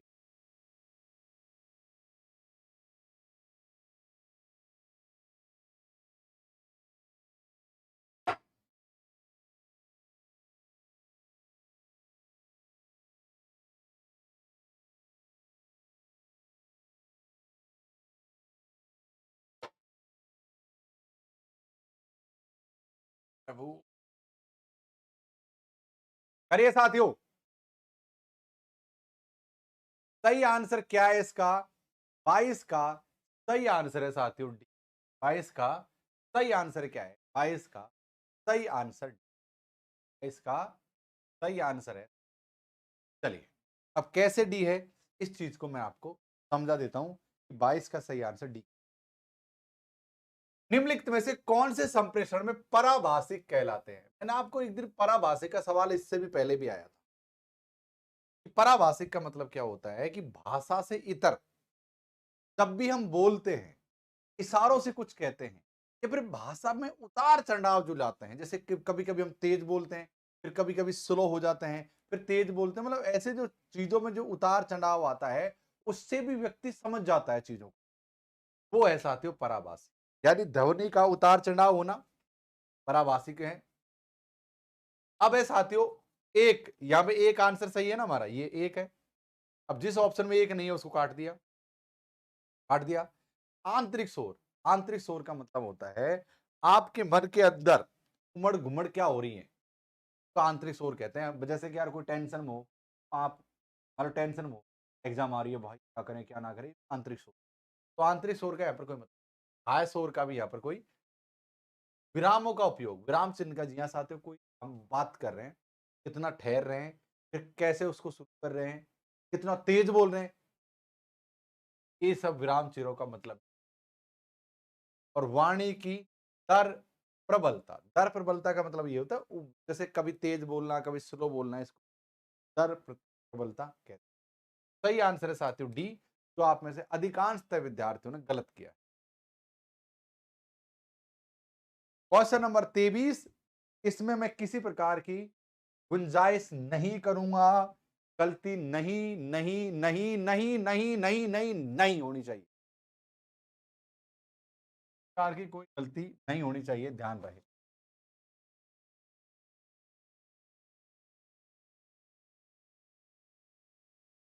साइड में हूं तो नहीं रहा ना? हाँ भाई, मेरी वजह से भाई अक्षर छुप गए होंगे, बोल दो गुरु जी यार आपकी वजह से। अगर आपको 30 सेकंड का समय कम लगता है ना, तो मुझे बोल दो, मैं इस समय को बढ़ा दूंगा।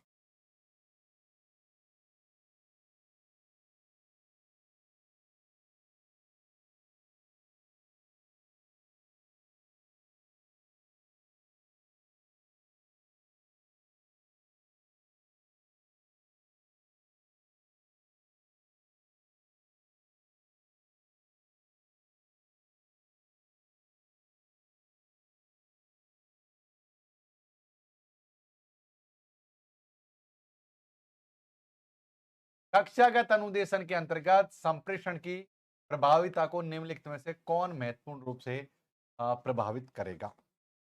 ये सवाल है हमारा। कौन महत्वपूर्ण रूप को प्रभावित? आपको 23 का आंसर दे। अब 23 का आंसर है साथियों, यहाँ क्या है? डी। क्या है? कक्षागत अनुदेशन में कक्षा के अंदर जो हम अनुदेश तो कोई चीज निर्देश दे रहे हैं, हम बच्चों को कोई निर्देश दे रहे हैं, संप्रेषण की प्रभाविता को निम्नलिखित में से कौन महत्वपूर्ण से प्रभावित करेगा? ऐसी क्या चीज है जो आपकी जो आप जो कहना चाह रहे हो ना, उस इफेक्टिवनेस शिक्षण का विषय संबंधी कक्षागत अनुदेशन के अंतर्गत संप्रेषण की प्रभाविता को निम्नलिखित में से कौन महत्वपूर्ण रूप से प्रभावित करेगा? शिक्षण का विषय संबंधी ज्ञान।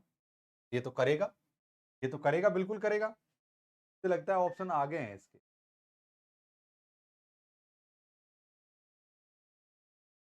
महत्वपूर्ण रूप से कौन सा प्रभावित करेगा?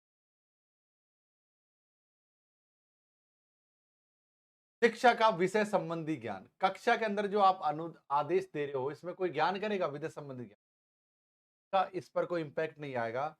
शिक्षण कार्य की क्रियान्विति के समय शिक्षक द्वारा वरीयता दी गई शैली, इससे आपका अनुदेश फर्क पड़ सकता है। एक बात, शिक्षण की अकादमिक बुद्धिमत्ता और व्यक्ति संबंधी विशेषताएं, ये सब चीजें शामिल नहीं कर रहा है। ये डायरेक्ट रूप दोनों ऑप्शन समान ही है।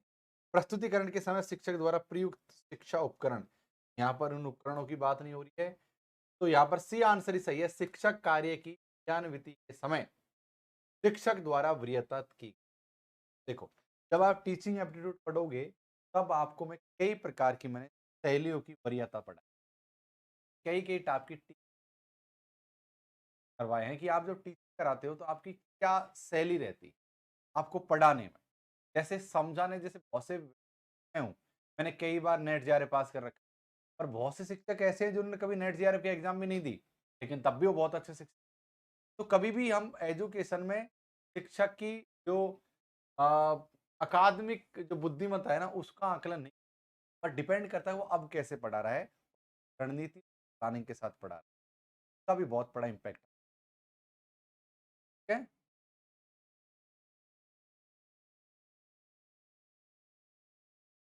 सर वाईफाई भी पढ़ाते हो क्या? वाईफाई पर ही क्लास चल रही है बेटा, ये वाईफाई पर ही ये क्लास चल रही है। क्वेश्चन नंबर 25, ध्यान से समझने वाला क्वेश्चन।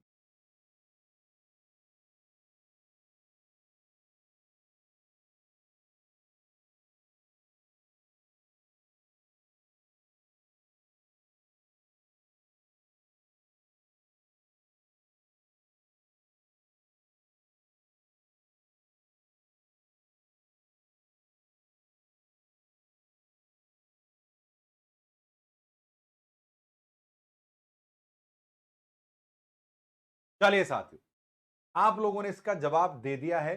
अब देख लेते हैं कितने लोगों ने जवाब दिया है गलत और कितने लोगों ने जवाब दिया है। जो लोग सही जवाब देंगे उनका मैं सबका नाम लूंगा और देखो, लेकिन एक बात ध्यान से सुनिए आप, मेरी बात ध्यान से दियो। शिव कुमार, एक बात ध्यान सुनिए मेरे भाई। सबसे पहले कोई भी क्वेश्चन हो, सबसे पहले क्वेश्चन का क्रमांक लिखो, जैसे 5, अब लिखो ए, बी या डी, पर पहले क्वेश्चन का अंक जरूर डालो ताकि मुझे आइडिया लग जाए कि किस प्रकार से चीजों को आप समझ रहे हो। प्रभावी आग्रह संप्रेषण। देखो, आग्रह, प्रभावी का मतलब होता है इफेक्टिव, जिसका कोई इंपैक्ट पड़े, और आग्रह का मतलब क्या है? किसी से आग्रह करना, एक प्रकार का निवेदन। हमने कड़क होकर नहीं, झगड़े में नहीं, भाई यार ये काम कर दियो, आग्रह होता है।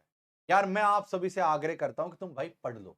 आग्रह में कभी भी गुस्से वाला और आदेश वाला भाव नहीं होता।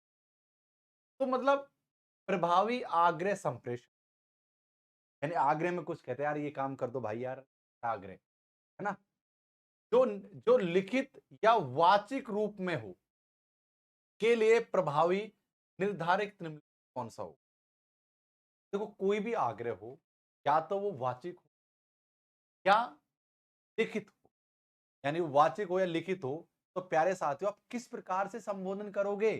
इसका सीधा सीधा मतलब 25 का ये है कि आप किस प्रकार से संबोधन क्या करोगे? मैं का शब्द करो। वाचिक आग्रह शब्द जो के लिए निर्धारक निम्न से कौन सा है? आप क्या हो? जैसे मान लो अगर आप किसी को आग्रहित कर रहे हो, तो आग्रह जैसे मैं क्या कर रहा हूँ? आप लोगों से आग्रह कर रहा हूँ कि सखाओ, सखियो पढ़ लेना, बस पढ़ लेना। जीवन में इससे आज समझ लो या 10 साल बाद समझ लो। जिस दिन समझोगे, आँख खुल जाए। आग्रह है। तो कौन कर रहा है? मैं आग्रह कर रहा हूं। तो जो लिखने वाला, कहने वाला स्वयं होता है, वो दूसरों को आग्रह करता है। तो मैं संदेश वाला, जो संदेश भेजता है, मैं के अंदर यानी जो संदेश भेज रहा है वो मैं में आएगा ना, आई, ये आई रहेगा। बात समझ लगी?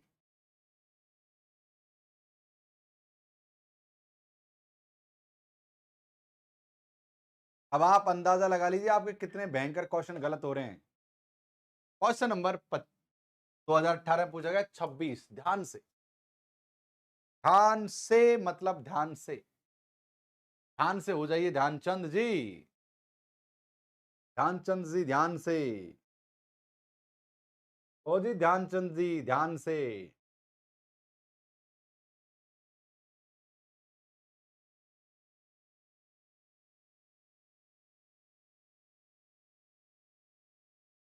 टिटिटिटिट, टिटिटिटिट, टिटिटिट।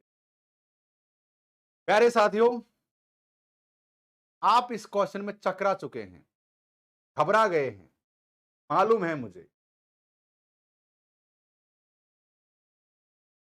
सर मैं अनअकैडमी पर आपकी रिकॉर्डेड क्लास देखता हूं। शिवा कुमार, रिकॉर्डेड क्यों देखते हो? लाइव आया करो। लाइव क्लास का इंटरेक्शन का मजा ही कुछ और है। जिन लोगों को नहीं पता, अनअकैडमी पर भी मैं फ्री क्लास लेता हूं। मैं अनअकैडमी का एक टॉप वेरीफाइड एजुकेटर हूं, जो विगत 2 वर्षों से अधिक समय से यहां पर पढ़ा। मेरी अधिकांश क्लास अनअकैडमी ऐप पर होती हैं, पेड क्लास होती है अधिकांशतः, लेकिन एक क्लास ऐसी होती है जो मैं हमेशा फ्री लेता हूं, और वो है साथियों सुबह के 10 बजे। कितने बजे बेटा?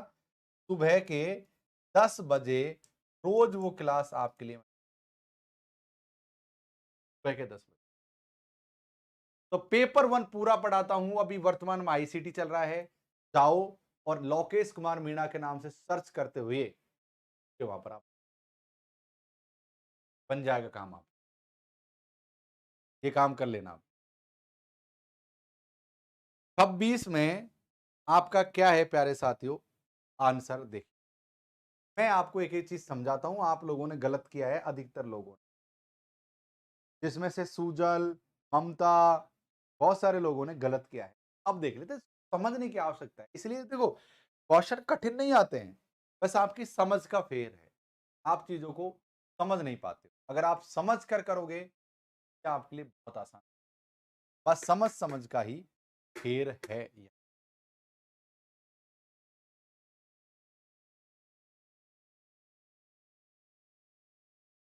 देख लेते हैं, चीजों को समझ लेते हैं। निम्नलिखित में से कौन सा अनुक्रम, इनमें से यानी इन अनुक्रम में से, इस इन अनुक्रम में से कौन सा अनुक्रम शिक्षक और छात्रों के बीच, यानी शिक्षक और छात्रों के बीच उत्ग्रज संप्रेषण प्रतिमान को सही रूप प्रदर्शित। अब आप लोगों ने फुल कॉन्सेप्ट तो समझा नहीं। अब आपके मन में एक बहुत ही तगड़ा दक्ष सवाल कौन रहा होगा, और वो सवाल क्या है, कौन रहा है वो, और वो है सवाल साथियों, ये संप्रेषण की विग्रह, माफ करना, उद्ग्रह संप्रेषण क्या है? यही आ रहा है ना आपका मन में? गुरुदेव उद्ग्रह संप्रेषण क्या है, यही आपके मन में? कितने लोग उद्ग्रह संप्रेषण का मतलब जानते हैं, वो मुझे बताओ, फिर हम आगे बढ़ेंगे।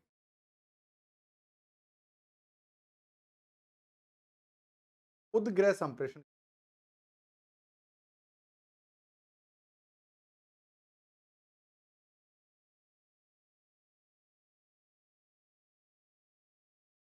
अच्छा एक बात बताओ, अच्छा मैं आप लोगों से YouTube पे जितने भी क्लास इस समय आप वर्तमान में मेरी क्लास देख रहे हैं, मैं आप लोगों से एक बात कहना इस सवाल को समझेंगे, उससे पहले एक जवाब दो मुझे। इस सवाल को समझने से पहले एक जवाब दो कि मैं क्लास जो लेता हूँ यूट्यूब पर, फिर ध्यान सुनो मेरी, आप कौन-सा समय चाहते हो? आप क्या चाहते हैं? कौन-सा समय आपके लिए बेस्ट रहेगा? आप आप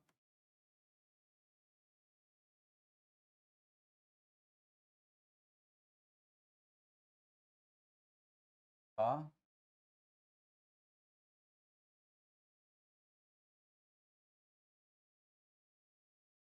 यूट्यूब पर पढ़ने के लिए, वाईटी क्लास के लिए, पेपर 1 की। एक समय तो है साथियों 8 सुबह के 8 एएम। क्या आपको इस समय क्लास देखना ज़्यादा अच्छा लगता है? क्या फिर 9 पीएम, रात को 9 पीएम, रात को, रात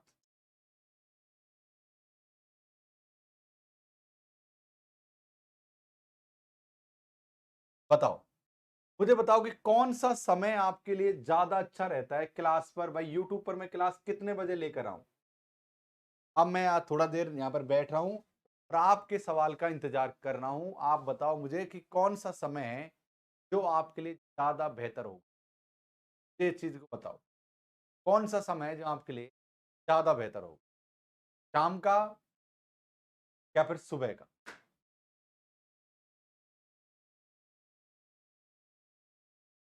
आपका मतलब सुबह 8 बजे क्लास कैसी रहेगी या शाम को रहेगी? एक क्लास करेंगे यूट्यूब पर आप लोग कहोगे उस समय डेली कर लेंगे।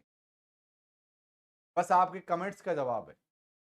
कमेंट करके बताओ कौन-सा टाइम आपके लिए बेस्ट रहेगा? आप अपने हिसाब से देखो जिसमें काम भी ना रहे मतलब आप पढ़ सको, डेली पढ़ सको। कहीं ऐसा ना हो कि आप पढ़ने ही ना हो, डेली पढ़ सको वाली बात कर रहा हूँ मैं।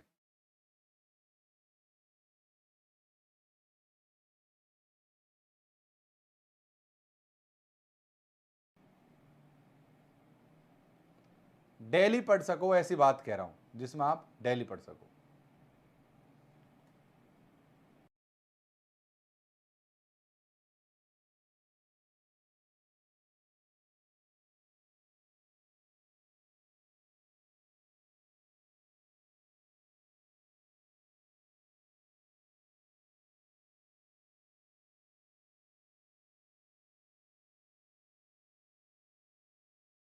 चलिए बताइए।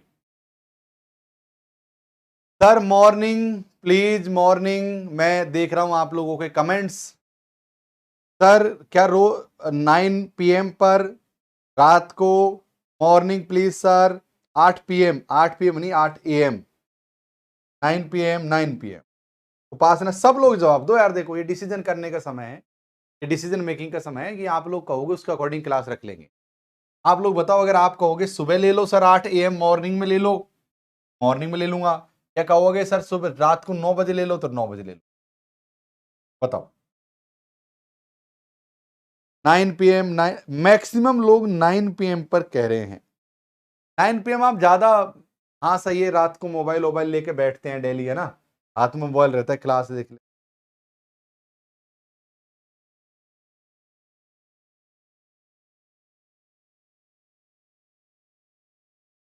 9 पीएम। और बताओ अभी अच्छा 8 एएम पढ़ने में क्या समस्या है आप लोगों को? अगर हम 8 एएम पढ़ें तो कोई समस्या है क्या?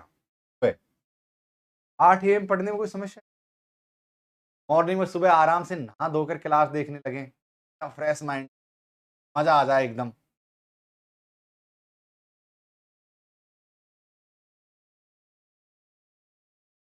है भाई।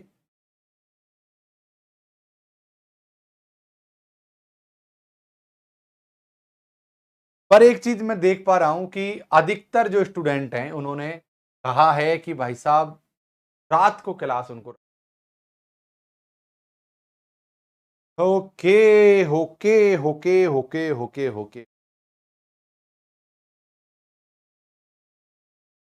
पर मुझे सुबह ज्यादा अच्छा लगता है क्लास, क्योंकि आपने आराम से 7 बजे जगे, 7 बजे से 8 बजे तक अपना चाय नाश्ता किया, नहाए धोए, और 8 बजे से अपने कॉपी पेन किताब लेकर बैठ गए, पढ़ना शुरू किया। 8 से 9 मेरी क्लास देखी, है ना, 8 से 9 यूट्यूब पर देखी, 10 बजे फिर मेरी एप्लीकेशन पर क्लास देखी। पूरे दिन 12 बजे तक पढ़ो आराम से डेली, 8 से 9 तो 12 1 बजे तक पढ़ो। 12 बजे 1 बजे तक पढ़े, थोड़ा खाना वाना खाया, थोड़ा आराम किया, और शाम को रिवीजन। मेरा तो ऐसा मानना है, अब आपका मर्जी है। आई थिंक सुबह ज्यादा बेहतर रहेगा। सुबह विद्यालय, सुबह हम तो विद्यालय जाते हैं, रेखा इसको कहते हैं। सुबह मुझे लगता है ज्यादा फ्रेश माइंड से आप हो पाते हो, वैसे कोई दिक्कत नहीं है अगर आप कहो कि इस समय देख लेंगे, तो देख लेंगे यार। ये तो बहुत सारे लोग क्लासेज है, बड़ी बड़ी कोचिंग्स हैं, उनमें तो भाई सुबह 7 बजे से ही क्लास होना शुरू हो जाते हैं। 7 बजे ऑफलाइन में सुबह 6 बजे से क्लास चल रही है इस समय। मेहनत करने वाले खूब कर रहे हैं मेहनत।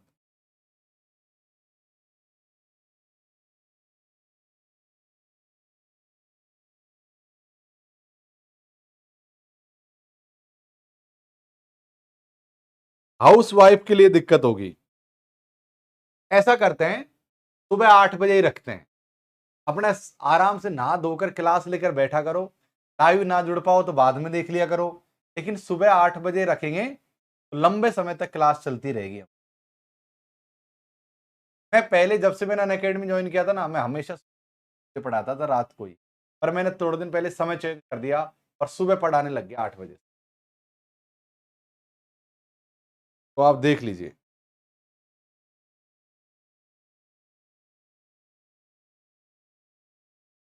खैर, इस क्वेश्चन को समझते हैं, कौन सा एक, इससे पहले मैं आपको प्यारे साथियों, हाँ ये समझो, उस क्वेश्चन को समझने से पहले इस क्वेश्चन को समझो, ताकि वो क्वेश्चन समझने में आपको आसानी हो। इस क्वेश्चन को पहले समझो, फिर मैं उसको समझाऊंगा, के बाद में सब 26 को समझ, पहले इसको करिए आप, फिर 26 को समझाएंगे हम लोग।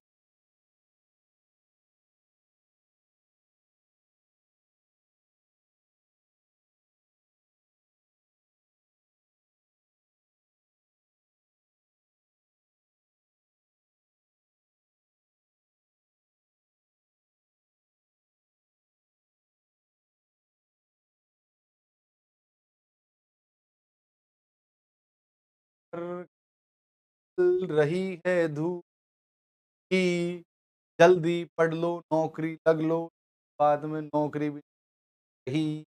आप तो जानते ही हो हालात क्या चल, जल्दी।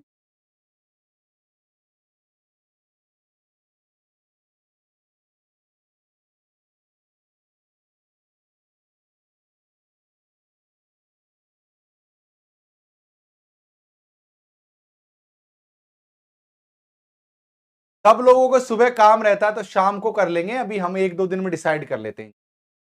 हम 1 2 दिन में डिसाइड कर लेते हैं, अगर आपको लगता है कि यार शाम को काम रहता है, शाम को कर लेंगे, देख लेंगे,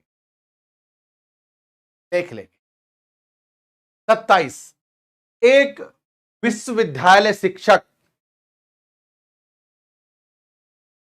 अपनी कक्षा में बहुत प्रभावी वर्णनात्मक प्रस्तुति करता है, छात्रों पर इसके प्रभाव के बारे में चिंता किए बगैर निम्नलिखित में से किसका उदाहरण है, उसको कहते हैं उद्ग्रज संप्रेषण।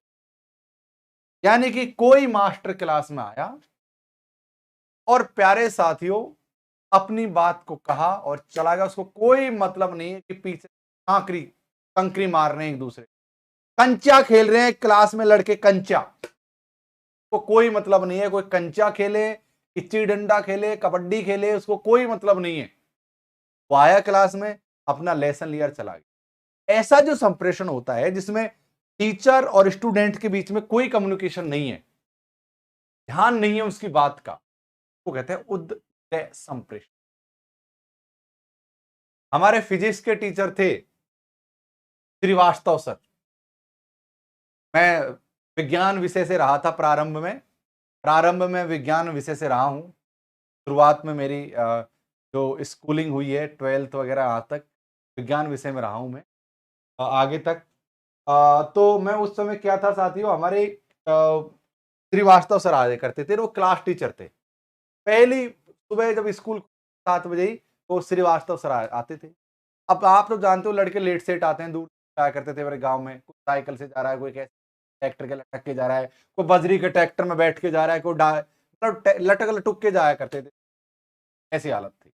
और हमारे वहाँ पे ना अब लड़के जैसे ये रॉड है भाई साहब, ये रॉड है ऐसा। अब ये लगा लो कि यहाँ पर रैंप बन रहे हैं रैंप। तो लड़के यहाँ रैंपों के पास खड़े हो जाते थे स्कूल जाने के लिए, और ट्रैक्टर वाला ये कर ये घुमाया करता था, यो यो यो, ताकि कोई उसके ट्रॉली में बैठ ना पाए।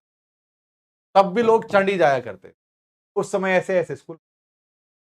श्रीवास्तव सर को कोई मतलब नहीं था लेट आ रहा है नहीं आ रहा है, कोई पूछ रहा है, कोई पहले क्रिकेट क्रिकेट की कमेंट्री सुन रहे हैं, कुछ क्या कर रहे हैं, उसको अपनी क्लास लेनी फिजिक्स की।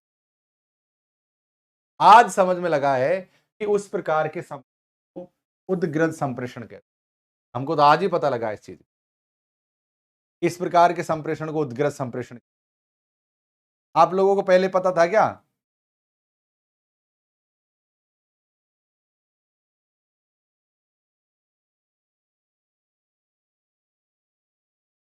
चलिए, अच्छा अब हम आ जाते हैं 26वें नंबर क्वेश्चन पर लौट कर, ताकि हम इस चीज को ढंग से समझ सकें। निम्नलिखित में से कौन सा अनुक्रम शिक्षा और छात्रों के बीच उद्ग्रथ संप्रेषण को सही रूप से प्रस्तुत करता है? अब उद्ग्रथ संप्रेषण का मतलब समझ गया, और इनमें ऐसी कौन सी चीज है जो आपको लगता है कि यार ये है जो उद्ग्रथ संप्रेषण सही तरीके से करेगा? सबसे पहले कूट संकेत। कूट संकेत का मतलब क्या होता है? एनकोडिंग। एक होता है साथियों एनकोडिंग और एक होता है डिकोडिंग। दोनों चीजों को समझ, एक होता है एनकोडिंग और एक होता है डिकोडिंग।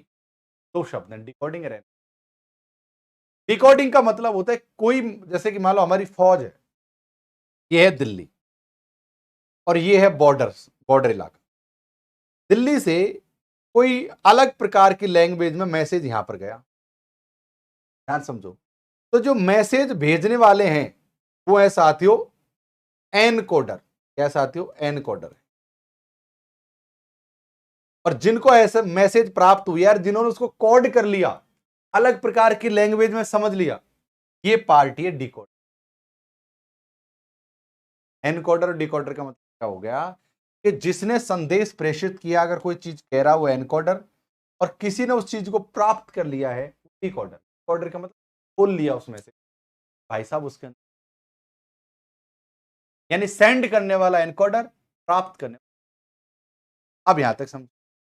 एक कूट संकेत यानी कि एनकोडर संकेत, किसी ने संकेत दिया, क्या दिया? किसी ने संकेत दिया, संदेश मिला चैनल को। आगे देखो, यहां पर क्या है साथियों कि मान लो आपको कोई कूट का संदेश मिला है, यानी कोई बात आपसे कही गई, वो सिग्नल के माध्यम से आपके पास आई। किसी भी माध्यम से उसने कहा है कि भाई पढ़ा रहा है, वो कर रहा है, बात नहीं कर रहा। सिग्नल के बाद में एक मैसेज है, एक चैनल का मतलब है तो एक बॉडी। चैनल का मतलब क्या है? एक बॉडी। बॉडी का मतलब माध्यम है, एक प्रकार का माध्यम है, जैसे रेडियो, टीवी, ये प्रसारण के चैनल है। ये कि किस प्रकार से आपके साथ संदेश साझा किया जाए। तो यहां पर क्या है साथियों, कोई कूट संकेत है, उसको कोई सिग्नल के माध्यम से भेजा, सिग्नल के माध्यम से संदेश है चैनल को, लेकिन यहां पर कोई हलचल नहीं हुई क्रम में। इसको कहते हैं, इसको कहते हैं एनकोडर। आपको थोड़ी देर पहले अर्थ है, यही एक ऐसी चीज है जो सही ढंग से इसको व्यक्त कर पा रही।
हेलो हेलो हेलो जी, आ गई।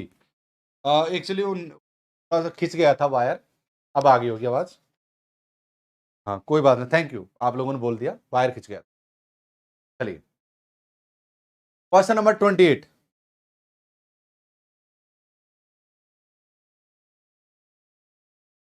वायर खिंच गया था, थैंक यू। 28।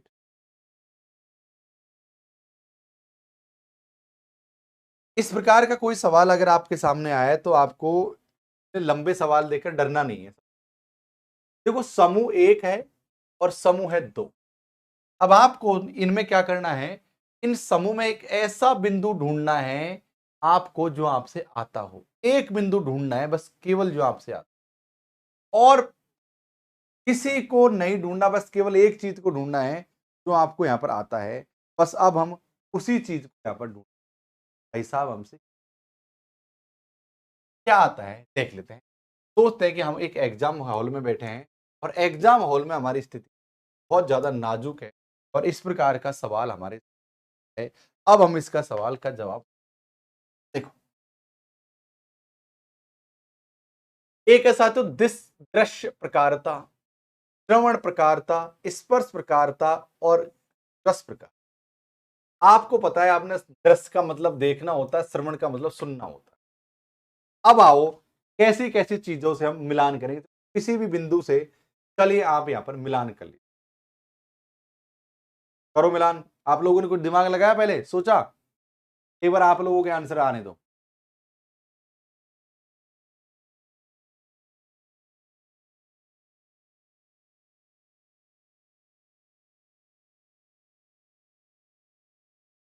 कर लिया? चलो मान लो हम यहां पर साथियों श्रवण प्रकारता से हम मिलान करना शुरू करते हैं। श्रवण का मतलब होता है सुनना किसी चीज, इसको यहां मिलाते हैं। इसके मेरे मुंह में बुरा स्वाद आता है, वह सुनने का स्वाद तो बुरा या अच्छा का कोई मतलब ही नहीं है। मैं समस्या पर अपनी उंगली नहीं रख सकता, जैसे इसका कोई ताल्लुक नहीं है। कुछ सड़ांध है, इसका कोई मतलब नहीं है। मुझे सही नहीं, मुझे सुनने में ये ठीक लगता है। यानी कि प्यारे साथियों, सुनने की बात जब आती है, यहाँ पर श्रवण का मतलब होता है सुनना, और इसलिए साथियों का आंसर क्या है? 5 आपको यहाँ बी किस में है साथियों? बी में 5 आंसर बिल्कुल। अब आपको लल्लन टॉप लगानी है और बी में 5 आपको ढूंढ, ये साथियों ए, ये साथियों बी, ये साथियों सी, ये डी है। अब इनमें क्या है कि ये ए है, बी सी। अब इनमें हमको क्या करना है, अब हम इनको क्या ढूंढना है, अब इनमें हमको बी में 5 ढूंढना। देखो, इस बी के नीचे कहीं 5 लिखा दिखा रहा है, देगा आपको? नहीं दिखाई दे रहा। इस बी के नीचे 5 दिख रहा है आपको? नहीं दिखाई दे रहा। दोनों को काट। आपको इस बी के नीचे 5 दिखाई दे रहा है? हृदय बोलो दिखाई दे रहा है।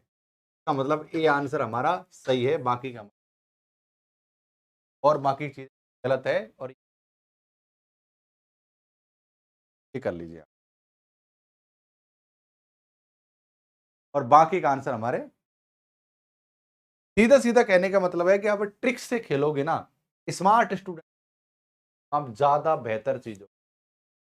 बाबा आदम के जमाने की पढ़ाई अब नहीं, रट्टू वाली चीजें नहीं आ रही हैं अब एग्जाम में, कि आपने रट ली और वो सारी चीजें आ गई हैं।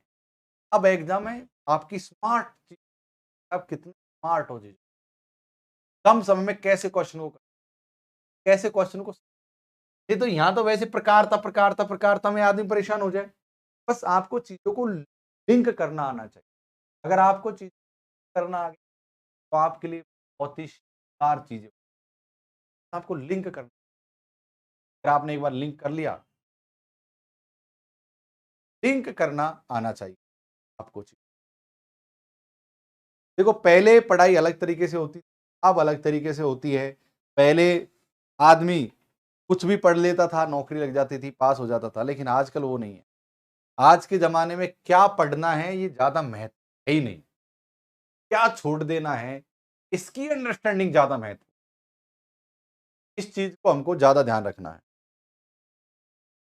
कि क्या हमको छोड़ देना है। तो आज के जमाने में क्या पढ़ना है ये जरूरी नहीं, क्या छोड़ देना है उसकी समझ पैदा होना बहुत।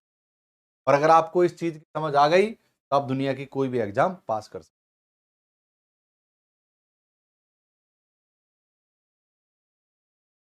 क्वेश्चन नंबर 29, निम्नलिखित में से कौन सा कक्षा क्रियान्विति में कुसंप्रेषण का एक सशक्त सूचकांक है? कुसंप्रेषण का मतलब आपके सामने कोई भी बात हो रही है, आप मान लो होली के दिए गा रहे, गीत गा रहे हो और वहां पर दिवाली के गीत गा दिए, ये एक प्रकार का कु, यानी चली हुई बात के अलावा अन्य बात का बीच संप्रेषण। जैसे मान लो कि आप एक नायक हो और आपकी एक नायिका है, नायक नायिका आपस में कर रहे हैं बात, क्या कर रहे हैं, नायक नायिका एक आपस में बात कर रहे हैं, और अगर आप में बड़े प्यार मोहब्बत की बातें हो रही हैं दोनों के बीच, अचानक से आपकी नायिका ने बोल दिया, अरे मेरी वो सहेली नहीं है, सहेली की सहेली, सहेली की ननद की जिठानी की दौरानी की भौजाई के ने भाई ने फलाना काम, संप्रेषण। यानी कि चली हुई बात के आधार पर हम अलग चीजों को धड़ी लगाना भी संप्रेषण। 29 का मैं देख पा रहा हूं कितने लोगों ने आंसर दिया। 29 में आप लोगों ने, अधिकतर लोगों ने के प्रति अप्रशासनिक प्रासंगिक भी यहां पर कतई करेक्ट आंसर। विषय के प्रति प्रासंगिक प्रश्नों की झड़ी, ये कुसंप्रेषण नहीं है। उभासी लेना भी कुसंप्रेषण नहीं है। विषय के प्रति अप्रशासनिक प्रासंगिक, देखो कुसंप्रेषण कैसा है, जैसे मैं आपको कम्युनिकेशन, आप कम्युनिकेशन के बजाय आप कमेंट में लिखते हो सर सर सर सर मुझे डीआई का फलाना क्वेश्चन समझ नहीं आया, यानी कि जो चीज हम पढ़ रहे हैं हमको उसी के बारे में समझना है, पूछ, यही एक था, उसको भी संप्रेषण की रख दिया। समझे? चलो,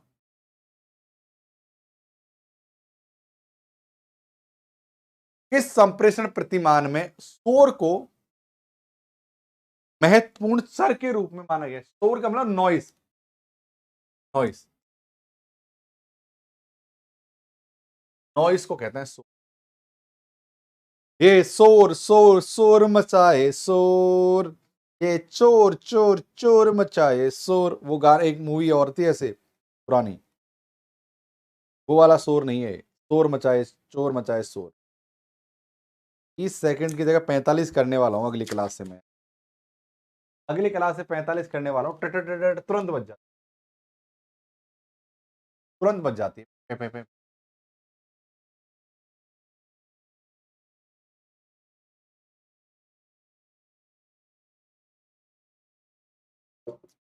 तीस का आपको सही आंसर देना, सही आंसर है। किस संप्रेषण प्रतिमान में शोर को महत्वपूर्ण चर के रूप में परिवर्तित, संप्रेषण का उत्कर्ष।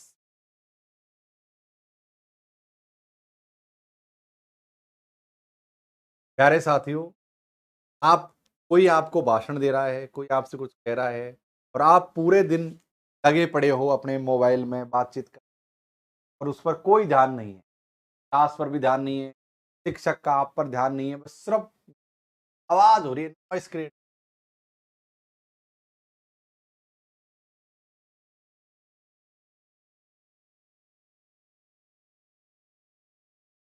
संप्रेषण का क्रियान्विति परक प्रतिमान तो सही है भाई साहब,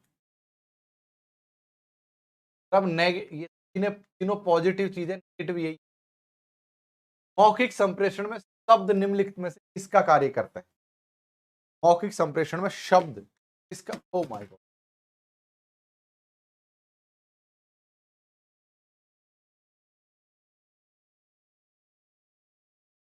मौखिक संप्रेषण में शब्द निम्नलिखित में से किसका कार्य करते हैं? घड़ी रुक गई है आप लोगों की अब।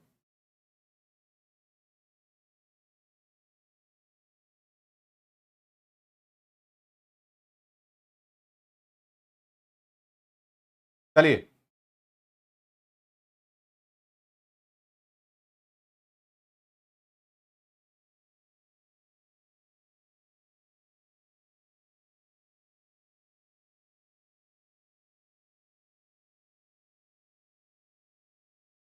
मौखिक संप्रेषण में शब्द निम्नलिखित में से किसका कार्य करता है? वो साथियों संकेत का कार्य करता है। मौखिक का, कोई आदमी मौखिक संप्रेषण में शब्द निम्नलिखित में से किसका कार्य करता है?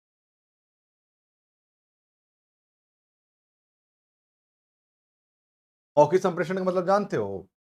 जब आप किसी के सामने बैठकर रीच में कर बात करें, समझे? लाइक वाइक तो करते ही नहीं हो आप लोग क्लास को, क्योंकि मैं कहता नहीं हूं तो आप लोग करते नहीं हो कि, और मैं जिस काम को कहता हूं कि पढ़ लिया करो, तो वो काम भी नहीं कर। कभी कभी लाइक वाइक भी कर दिया करो, अच्छा लगता है।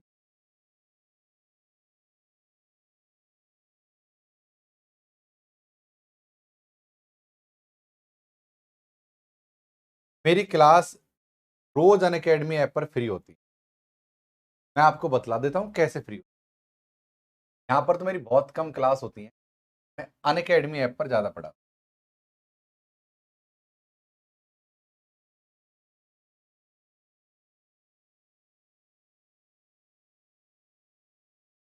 अभी हम पढ़ रहे हैं संप्रेषण। इस समय वर्तमान में क्या पढ़ रहे हैं? संप्रेषण। लेकिन मैं अनअकैडमी ऐप पर ज्यादा पढ़ा हूं, तो देखो ध्यान। अनअकैडमी ऐप पर डेली पेपर 1 की क्लास करवाता हूं। कब करवाता हूं? रोज 10 बजे मॉर्निंग, सुबह रोज 10 बजे, सुबह रोज 10 AM। मैं आपको पेपर 1 की क्लास रोज जगते ही। तो आप लोगों से मेरा कहना है कि आपको पहले इस क्लास में, आपको पहले मुझे क्या करना है, अनअकैडमी पर डॉक्टर लोकेश कुमार मीणा के नाम से सर्च करना। नाम बड़ा लंबा है मेरा, इस नाम से सर्च करके मुझे वहां पर फॉलो करना है। बता दूं, मैं अनअकैडमी पर टॉप एजुकेशन विगत कई वर्षों से यहाँ पर आप लोगों की हेल्प कर रहा हूं। रोज क्लास होती है साथियों यहाँ पर 10 बजे। पहली क्लास को देखने के लिए लॉकेस 11 कोड लगा ले। कोड से आपकी सारी क्लास मेरे कहने से फ्री क्लास ज्वाइन करके तो अनअकैडमी के नाम भाग जाते हैं। ऐसा देखो, आपसे लगता है कि सर अनअकैडमी ऐप को डाउनलोड कर, अजीब लग रहा होगा। कई बच्चों ने ऑब्जेक्शन किया था, मैंने कहा मेरे कहने से करो, उसको पैसे नहीं लगते हैं। हर एक क्लास वो फ्री, पैसे में नहीं होती, फ्री क्लास भी करवाते हैं। आप लॉकेस क्लास देखने डाउनलोड करो, पूरा तरीका मैं बता देता हूँ आप। हाँ, जब भी आप पीएचडी करोगे, प्रपोजल बनाओगे, इस तरह रहेगी, तो मैं आपके साथ रहूंगा। बस आपको अनअकैडमी क्लास, ये ऐप है हमारा, इसको डाउनलोड करो सबसे पहले। कर लिया? ऐप को ओपन करो। कर लिया? उसके बाद में आप यहाँ पर मोबाइल नंबर डालो, फुल नाम लिखो, मेल आईडी डालो, डेट को सेलेक्ट करो। कर दिया? उसके बाद भाई साहब आपके मोबाइल पर एक आएगा, वो डाल दिया। वेरीफाई पर क्लिक करके कॉम्पिटिटिव आपको यहाँ पर एंड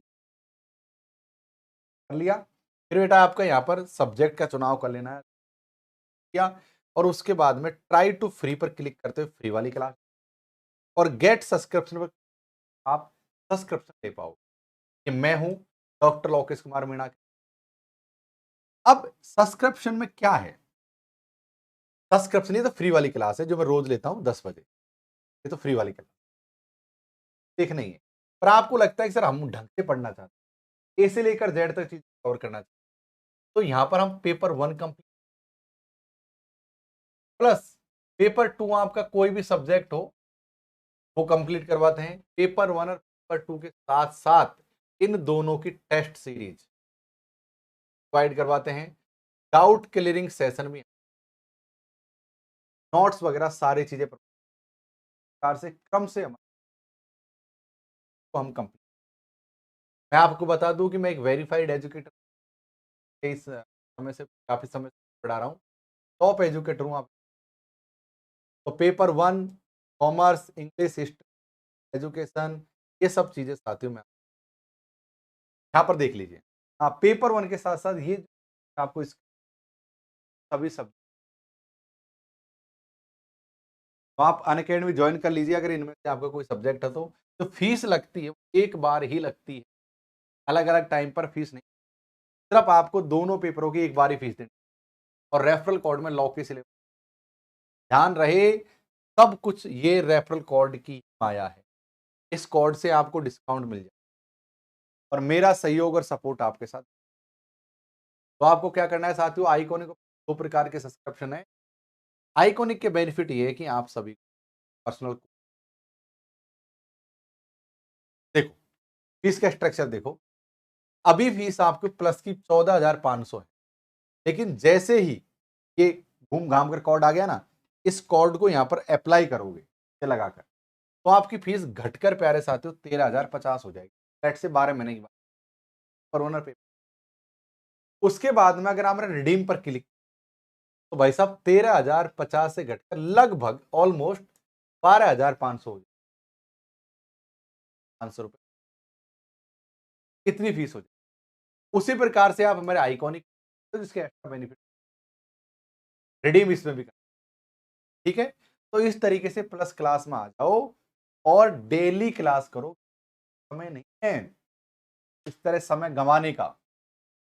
प्रॉपर तरीके से पढ़ाई करोगे आपको बहुत ज्यादा बेनिफिट के साथियों, इस तरीके से पढ़ाई करो। बहुत शुक्रिया आपका, बहुत धन्यवाद, थैंक यू क्लास में जुड़े, हुई प्यार दिखाने के लिए। और कल मैं आपको बतला दूंगा हमारी क्लास का टाइमिंग क्या रहने वाला, सुबह का टाइमिंग बेस्ट रहेगा, शाम का टाइम बेस्ट, जैसे आप कहोगे प्यार से हम, कोई दिक्कत नहीं है। इस सेशन में प्यार बनाए रखने के आप सभी तब तक स्वस्थ रहिए। जय हिंद।